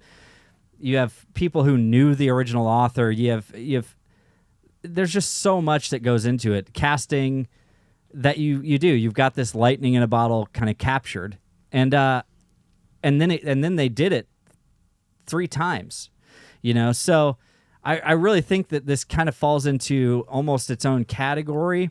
I think it's time stamped. It's in the best way, and in time of 2001 because of the way it was put together and made. And I mean, for that, I think I'm at a 9.35. 9.35. Yeah, I mean, you guys nailed it. For me to go into a movie that I knew nothing about, that I didn't care to know anything about, to just be so enthralled to then watch it 4 times and then buy the DVDs and get all of them. And I haven't seen this in 10 years maybe, and to just turn it on and just be like, yes, the whole time. I mean, it's amazing. It's not always my favorite movies, like the adventure fantasy. That's not always my favorite, but this is like one of the best. I can't wait to see what we think about like number 4 of Star Wars, because like I don't know if I like Fellowship or Star Wars, Lord of the Rings or Star Wars better. Like, and that's it. That's an interesting thought, to compare something to Star Wars is like, whoa. So I'm an 8.81. We got to check on executive producer Starling. First off, this movie is what I call a Sunday afternoon movie. You know the type. Perfect for a lazy Sunday afternoon, preferably when you're hungover, laying on the couch, half watching, half dozing, and scrolling on your phone. Coincidentally, I checked every one of those boxes the day after Christmas when I decided to rewatch this. We kick things off with a lot of lore about these rings, like buckle up, because we're getting a deep dive on ring history. Yet, where's the action with these rings? If there's a master ring that controls all the rings, what do the others do? All we know is that this one ring makes you invisible. That's it. Seems a bit underwhelming for the ultimate weapon of evil. I'm sure it does more, but can we see a hint of that? It never comes to Bilbo's aid. Visually, though, this movie is stunning. At a time when everything was about to go full throttle on the CGI, the Fellowship of the Ring fought temptation better than Gollum and said, no thanks, we're going to use real New Zealand landscapes and practical effects. Heck yeah. That forced perspective scene with Frodo and Gandalf on the cart, amazing. I stared so hard trying to spot the CGI and couldn't because it wasn't there. That's a lot of dedication to the effects in the movie. The highlight of the whole movie for me, Liv Tyler. Specifically the scene where she's on that white horse crossing the river, facing down the ring wraiths, where she summons the water stampede. I literally got chills. She does a come at me, bro, and then takes them all out for now. So this is where my memory also failed me, because I thought she was in the entire journey. I guess all these Lord of the Rings nerds back in the day really did not like a lot of girls going along for the ride. At least Harry Potter nerds have Hermione. Speaking of wizards, can we talk about Saruman, a.k.a. Evil Dumbledore? If this guy is so powerful, he's building an orc army, why is he taking orders from Sauron? Dude, the guy doesn't even have a body, and you're powerful as fuck. You're already Voldemort. Why do you need this other guy? Stand up for yourself, or just own that you want to be a part of the New World domination. The whole movie has this Wizard of Oz vibe where we just keep collecting new people for the journey. The hobbits, though, feel like they're more of a liability than an asset. If they were 50% smaller, they could fit in the backpacks like Gizmo, which honestly might have been more efficient and safer. I also loved how the Elf King pulls a total not it moment when deciding who's going to take the ring. Yes. One of you must risk your life and destroy the ring. And none of the Avengers trust each other, so they let the human equivalent of Ewoks volunteer. Anybody? Anybody want to? Anybody? Kate Blanchett, on the other hand, Jump right she's out. hyped up as this insanely powerful witch, but all she really does is give the Fellowship a place to crash for the night. This is where I'm starting to realize probably one of the biggest problems with this movie is it's probably very loyal to source material. I can just be honest with you and let you know I did not need it to be this long. You could have cut all this scene where she pops up and in the sequels. I also thought Gandalf just popped in and out of the story like Lord Raiden in Mortal Kombat. Turns out he's actually on the journey with everyone, and then he dies out of nowhere. They're escaping some mountain, and bam, a fire dragon just shows up. His death felt so random, like, well, I guess we got to go kill him off somehow. Also, if Gandalf had the power to hold off that Demogorgon, couldn't he have used it a bit earlier in the mines? Let's call more large eagles up in here. The magic seems to ebb and flow. Frankly, I say throw Bilbo on the eagle and let's fly kamikaze style into the lava, and then the movie wouldn't have been 6 hours long.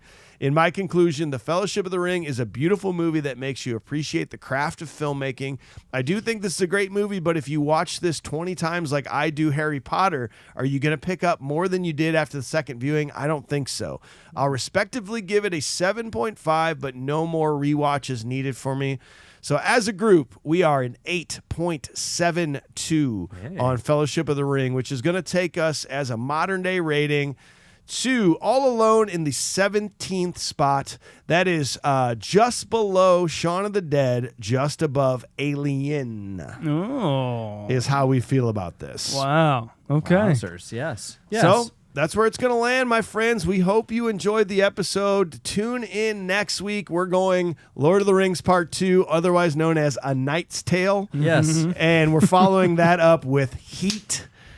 Voted on by Patreon. So January is going to be a crazy month. If you are new to the podcast, go back this time last year, Little Shop of Horrors.